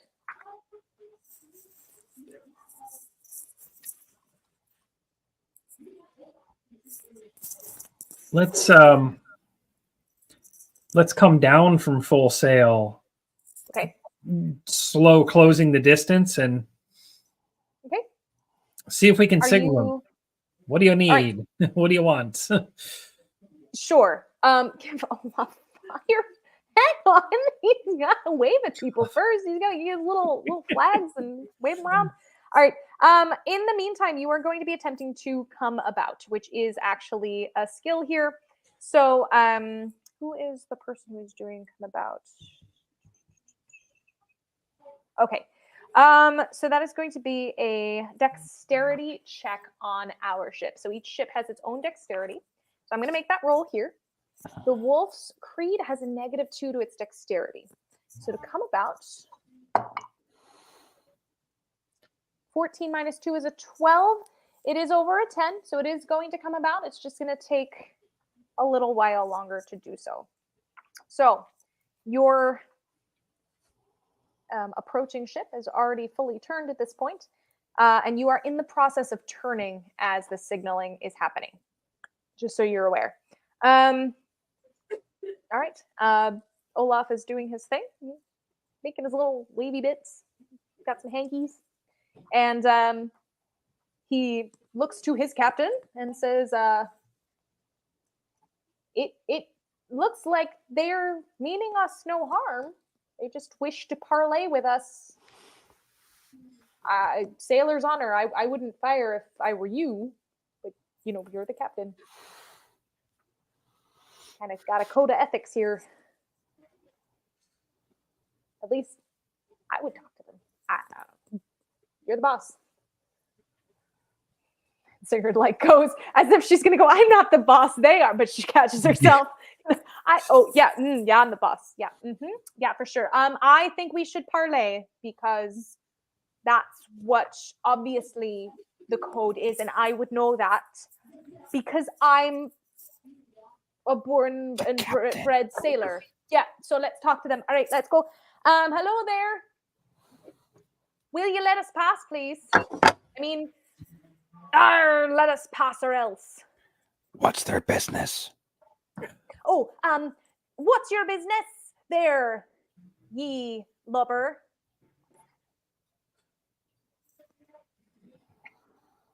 I'm sorry. I'm gonna try something here. Okay. I'm gonna pat her on the back and cast guidance. And give her a +4 to her persuasion. Oh, that's helpful. Okay. All right. So a 4 or a D4? Which one is it? D4. Okay. So if she needs to roll persuasion, she's got a D4. Yep. Okay. All right. So thank you for that. She says, we are meaning to pass here. So if you've got no business with us, we've got no business with you. I don't think she's trying to persuade anyone just yet. I think it's more just, it could be a merchant ship. Flying those, probably not. I don't know. She's not very good. Anyway, Shocker. What have I been saying all year long? I know. Now there is a gentleman aboard that ship, of course, decked out in his tabard with the Brotherhood of the Fang, as is everyone else on board. As you get closer, as the ship does come about, you do see everybody on board. They all drank the Kool-Aid, they're all there. They're all part of it. And this is a younger person than the sheriff was, for sure. But he's still very stoic and got that weird look in his eye like they all tend to have. And he sort of raises his hands and says, friends, there is no need for any sort of violence. I just, you see, there's nothing in this world that cannot be solved with both compromise and diplomacy.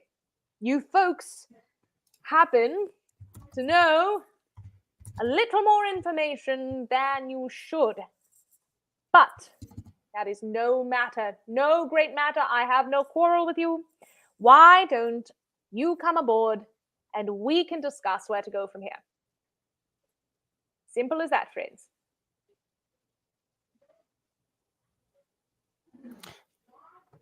No, he can come here. I'm still whispering and prompting Sigrid. Okay. Traylon, are you also still saying no? Yeah, letting her know. If he approached us, protocol would be that if he's parlaying, he would come to our ship. Oh, right. Should I persuade him? Try and persuade him to come. All right. Good. Thank you. glad that we don't have to be violent. That's good. However, Code of Parley, which I know very well, says that you should come to me. And you should do that right now. And I'm going to roll that persuasion with, was it a plus D4? Yep. Okay, so that is 7. Hang on. Plus 2. So that's a 9. Plus 5. And, it's Plus plus 5 from the chat. 5. Okay, so a 14. He's And since the stars are in our favor today, she can get another plus 2. okay, that's enough to do it. This person sort of looks around and says, well, if you'd be kind enough to lower a plank for me from your end, I'd be happy to walk across and we can have our conversation. Would you mind if I brought my first mate with me? Just business.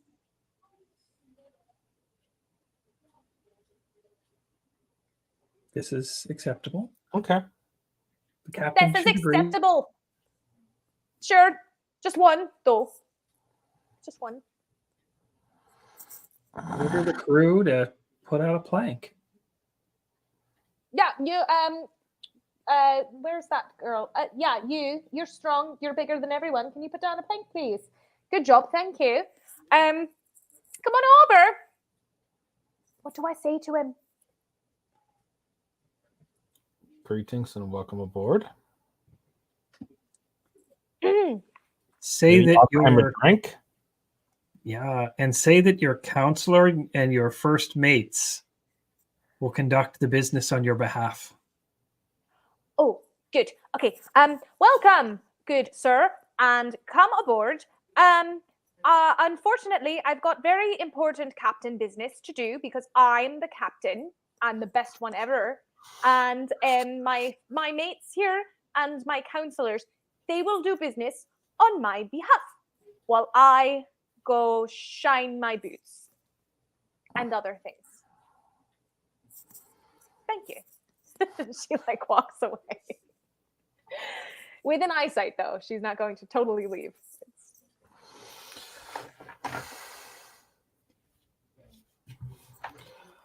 Oh, yeah.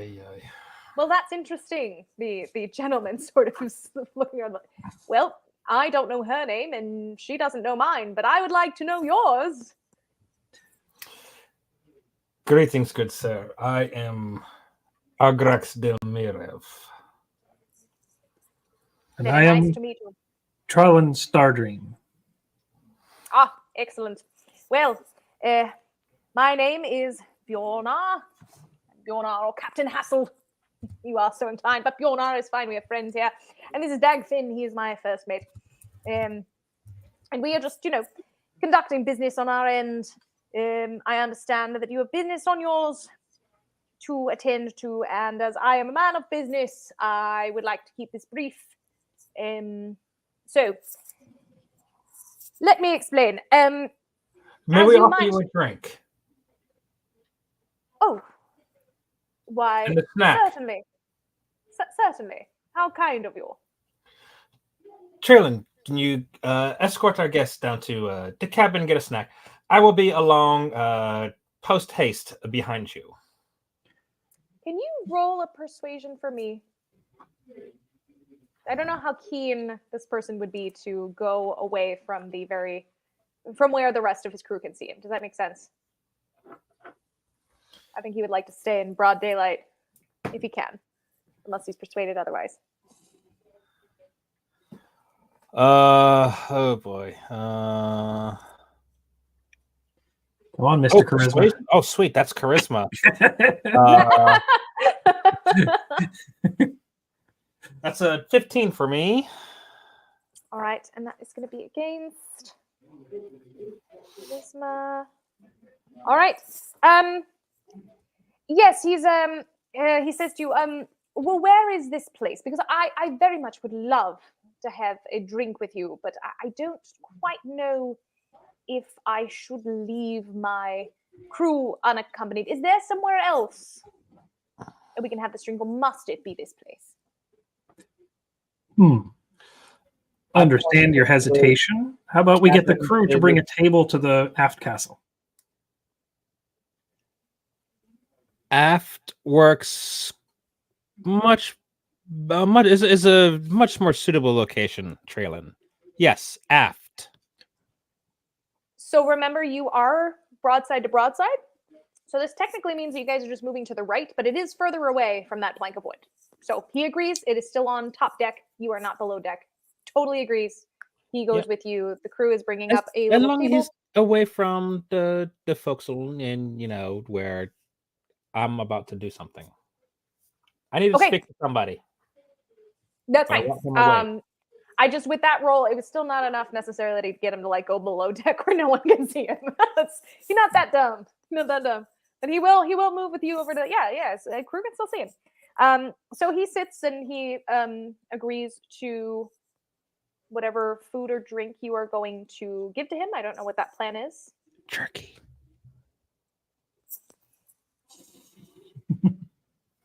All right. If you were handing him jerky, he is going to everything you hand him. He is going to hand his first mate Dagfin first. No problem with that. But before I go and I join them there, I'm going running up. I'll call over Decius. Okay. And a gunner, and I want to have a brief conversation with them, saying,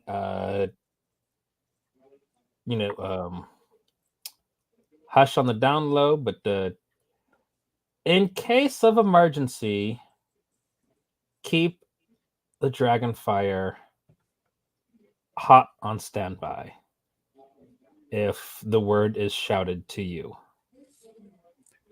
Okay. If you feel the ship lurch, open her up. Yeah. Now, I will warn you that Dragonfire is only accessible through the dragon head of the ship at the moment, which is facing. Yeah. Just so you know, you've got cannons and everything aimed at them, but the Dragonfire, you will have to come about one more time if you do want to use it. There's gonna be a large lurch of the ship. Amazing. I'm sure you knew. I wanted to remind you, and I also wanted to remind the audience watching at home the way that you were positioned. All right, got it. Boy, I need an action cam for this one. I'm so sorry. All right. I want to make sure we have that held action at the ready. Amazing. I love it. All right. And then I will go and join join Traylon and our guests. Fantastic. So while you're having this conversation, Traylon, you are going to initiate the conversation with our friend Bjornar, and he is just sort of very chill. You can completely understand. He's letting his friend take the sips and the bites first. It's just business, He's not really showing any aggression or anything toward you. And he basically says, I know that you're not from around here, but you seem to be the adventuring type, so I'm sure you have enjoyed our beautiful lands down here in the south. You see our Brotherhood of the Fang. It has grown to become quite an important part of the way of life here in the Sourcelands. These good people, they trust us, and they believe in our code of brotherhood. It's a code of loyalty and of justice, and it has truly become the way of life down here. So if the people were to find out that our organization began less than loyally, well, we would have a bit of trouble on our hands. Wouldn't you agree?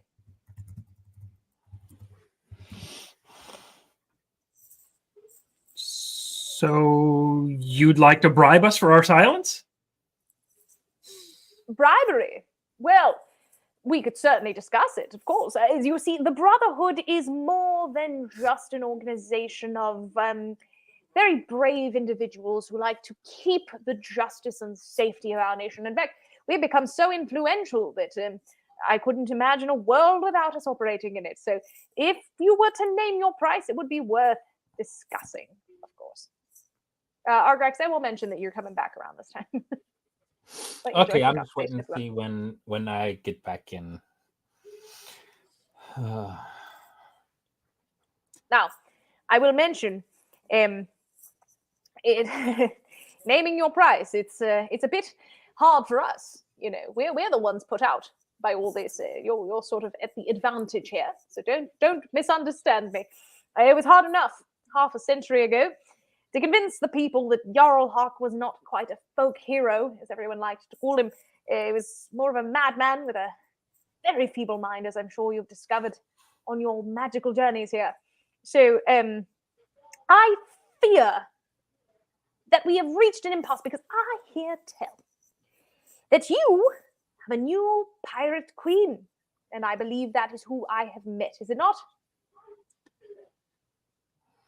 Pirate may be a strong word. Well, what would you call her? Adventuring captain? Yes, I bite I my have tongue those. with what I really want to say.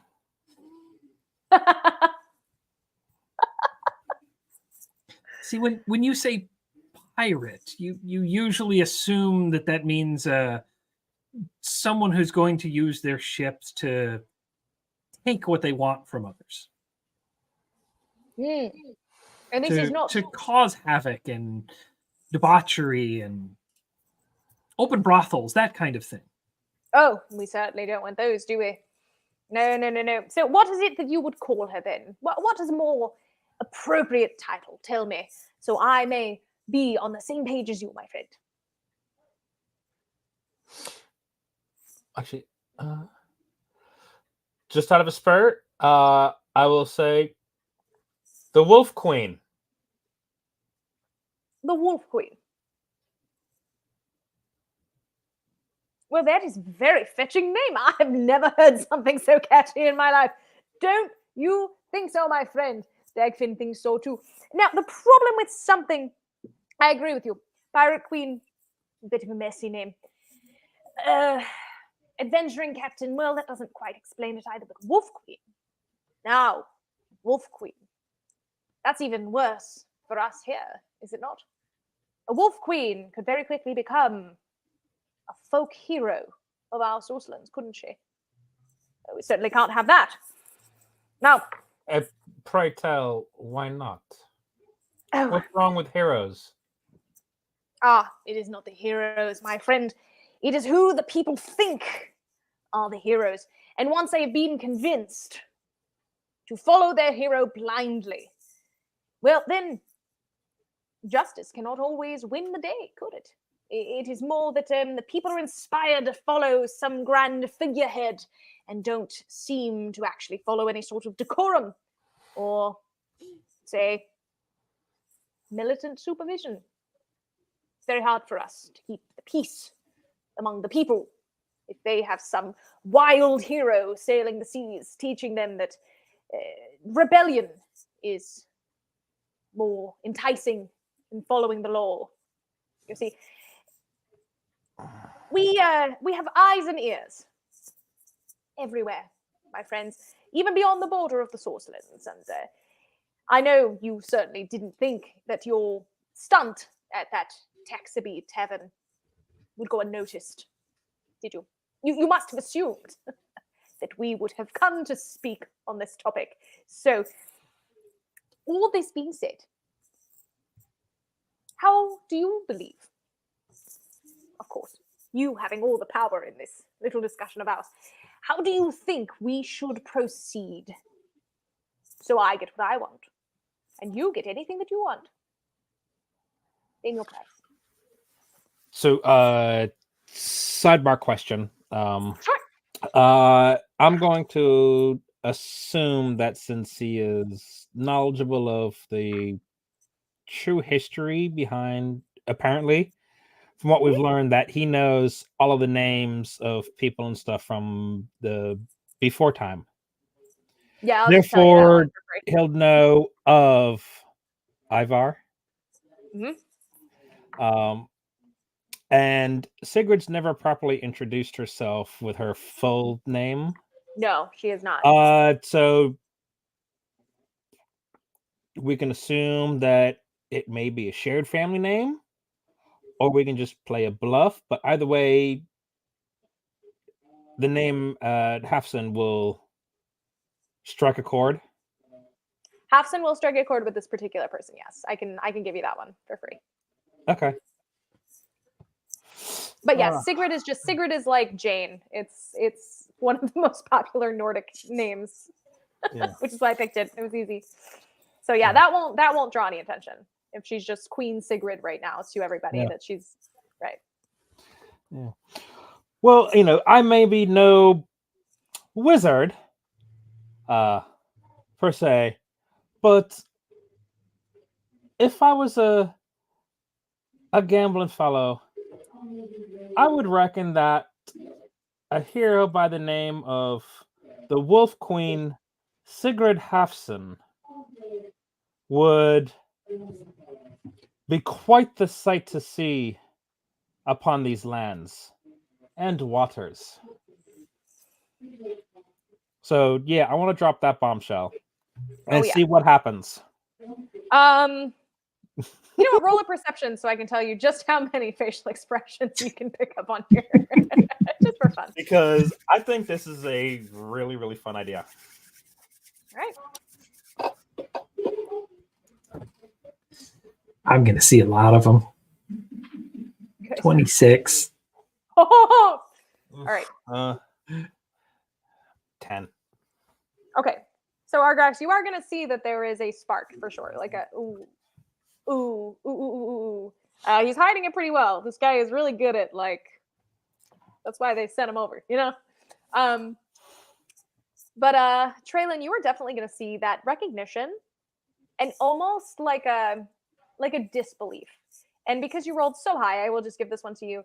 There was rumor that somehow she was connected and wasn't just some aspiring fangirl who heard the story and wanted to recreate it. Like, there was some connection there, and now it has been confirmed, and it's the worst case scenario. Like, of all people, had to be that guy. Darn it. All right. And then he regains his composure. So, yeah. Is that so? Well, friends, I think we can all agree that the Brotherhood would not be very happy with this Wolf Queen running about, making our lives much more difficult than they need be. Now, if you would please kindly name your price, we can have a real discussion like gentlemen. Please. Our price? Your fang. Well, that wasn't very nice. Explain yourself, please. We have met Ivar. Excuse me. One moment. You what? We have met Ivar. We have spoken to him in the flesh. We know. That's impossible. That's impossible, isn't it? Dagfin, that's impossible. That is impossible. So you're clearly bluffing, and I demand more respect out of you, sir. Not very kind. I would like to spout out something that's obviously of the true history that Ivar would have told us when we was meeting with him, to show that our bluff is not so far-fetched, because I know he was telling he told us story and all that sort of stuff, so I know there must be some sort of details from what we've heard from Sigrid and the other peoples along our journey from island to island, and then what the Ivar himself has told us. We can tell there's a difference between the common lore and the actual lore. Just something to make him really question. Right. That's going to be a bit challenging because, again, this is a younger person. This guy's like in his 20s. So he wasn't there. He doesn't really know. But he is a higher up in the ranks. So there are a couple of things that he is privy to that a lot of other Brotherhood are not privy to. And the whole point of him being there is because he knows that on your journey, he kind of heard all of this and went, they're onto something. They must know the true story. That was his motivation for coming in the first place, was that you definitely knew more just by traveling island to island to island. All of this information coming from one of their spies that happened to be at the Taxaby Tavern that brought it back to him. The only reason I'm mentioning all of this is I'm trying to think if there's a part of the story that could come only from Ivar himself that this guy would also only know. I'm trying to think of what that might be. But in the meantime, why don't you roll a persuasion for me just to see if that even will work? Because I'm trying to think of what that would be, because that's kind of, again, nobody in their right mind would even believe that Ivar was still alive, like at all. 12? God, the rolls are really Well, let's see how close of a Auto success we can get to Kara. that on a bonus. Oh, I only gave you one extra. Oh, Argrax I didn't need got to. You got an auto an success. auto success. Okay, so let's say there was a little detail. I can't think off the top of my head what it might be, but let's say you threw in a detail there that somehow is convincing this guy that you are not bluffing at all. Somehow the impossible is possible, and Ivar is somehow still alive, and you know everything, which is not good. Yes, that's what I want. Yeah. I want to turn him into a scared little kobold. You want to turn him into a scared kobold? All right. You have fully persuaded him that you definitely know way too much, and he already kind of knew that. Now he's like, oh boy. Well, my friend, it seems as though we are living in very unprecedented times, aren't we?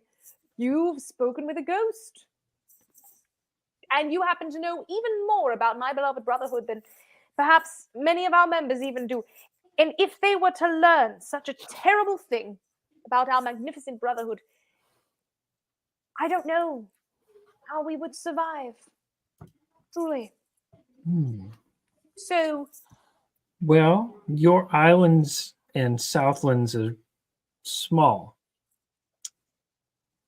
The greater Magecroft is quite is large. certainly. Had we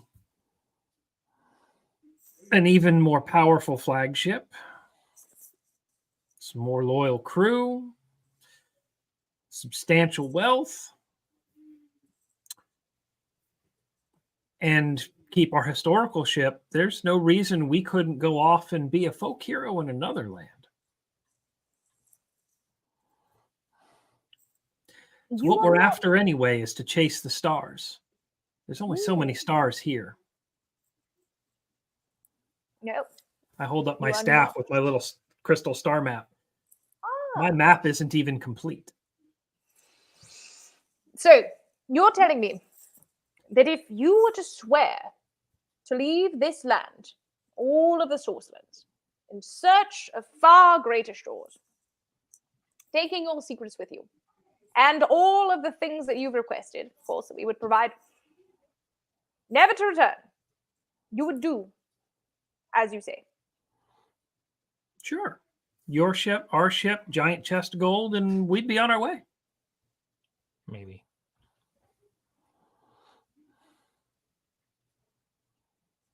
Would you mind giving me a moment to discuss this with my partner? Yeah. One moment. He's going to go have an animated, quiet conversation with Dagfinn off in the corner a bit, leaving you time to reconnect if you would like to.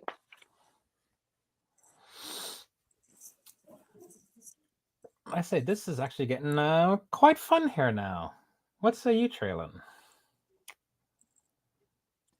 Yeah, I say we leave her with her old ship. We take this big ass fancy ship and a nice pile of gold, and we can go off on our own adventures.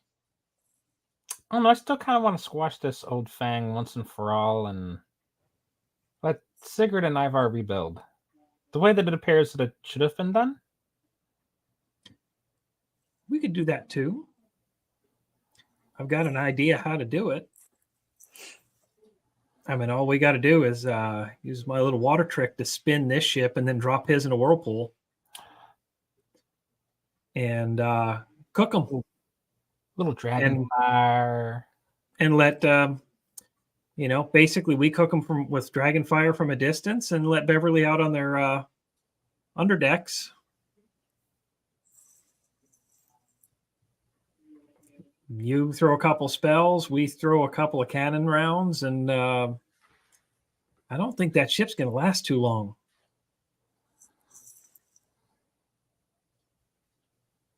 So we could play this either way.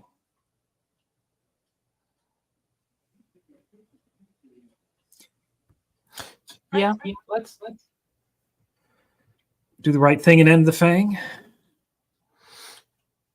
Yeah, because apparently they're still now that they know about Ivar, they know more about Sigrid. They don't know the true relation for Sigrid. They just know that I used her grandfather's last name on her, obviously recognized. So if we don't get rid of them and we leave, then I mean, you know, Sigrid, she's going to be unprotected. She's going to be helpless.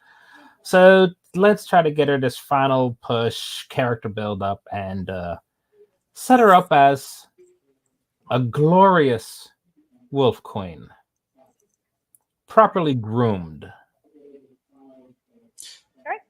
So do we let them even walk back to their ship? Or do we slaughter them here on the aft castle? Good question. So while you're having, I'm sorry, go ahead, Argyle. I was going to say, well, let's see what they have to say. Well, okay, so while you were doing this, they've sort of been waiting patiently, like, we talked.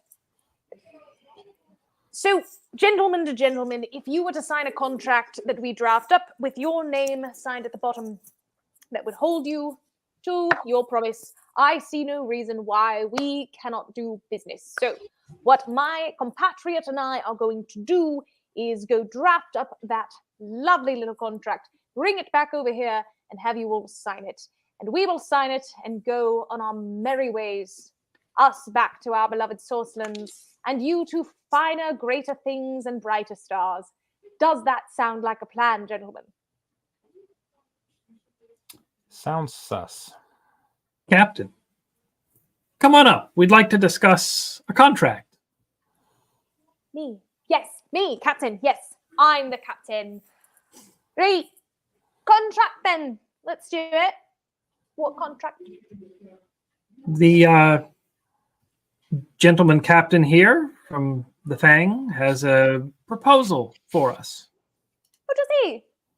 Good. I whisper into her ear, it's that we need to kill them now.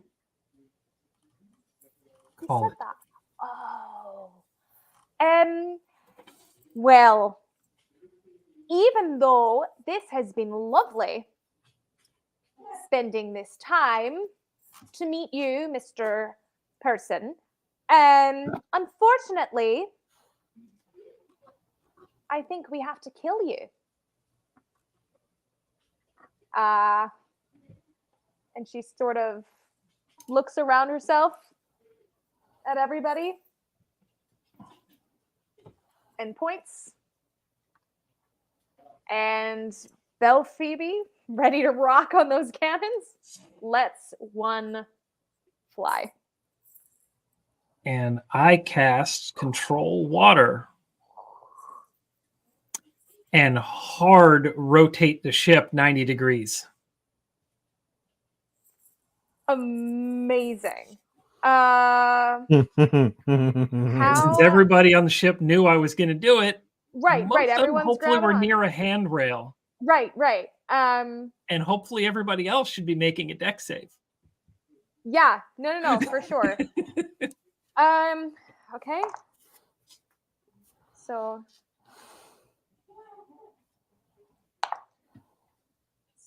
8, 10, 12, 10, 8, 12, hang on, look at the wrong one. 8, 10, 12, 10. Okay.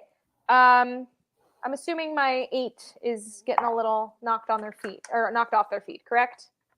Oh, auto success, DM. Oh.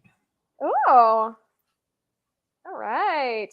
And you know, Eveline, I would say that, but it is well past bedtime for us today. And fortunately, we have one episode left of this lovely adventure. So, wow, what a time for some confessions. Oh, this is okay. The sheriff came after us. I made the sheriff go away.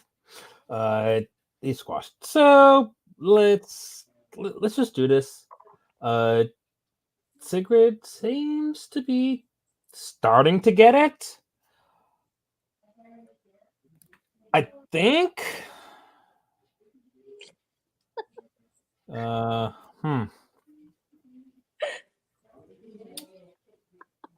Fire everything. Yeah. I like that. Fire everything. You know, I meant it when I said at Argrax, I was really okay either way. I mean, take a big warship and a chest of gold and go off and have some new adventures would have been fine. And, we came from Magecroft and other lands and have just been down here for a little while. We helped out Sigrid, but on the other hand, getting these people out from under the Fang, not a bad idea. And boy, I really, really want to see a ship breathe fire. So do I. We've waited a year for this, and we actually made it. And the sad thing is that guy was truly willing to sign a contract with you to get rid of you. But you know what? I like this idea so much better.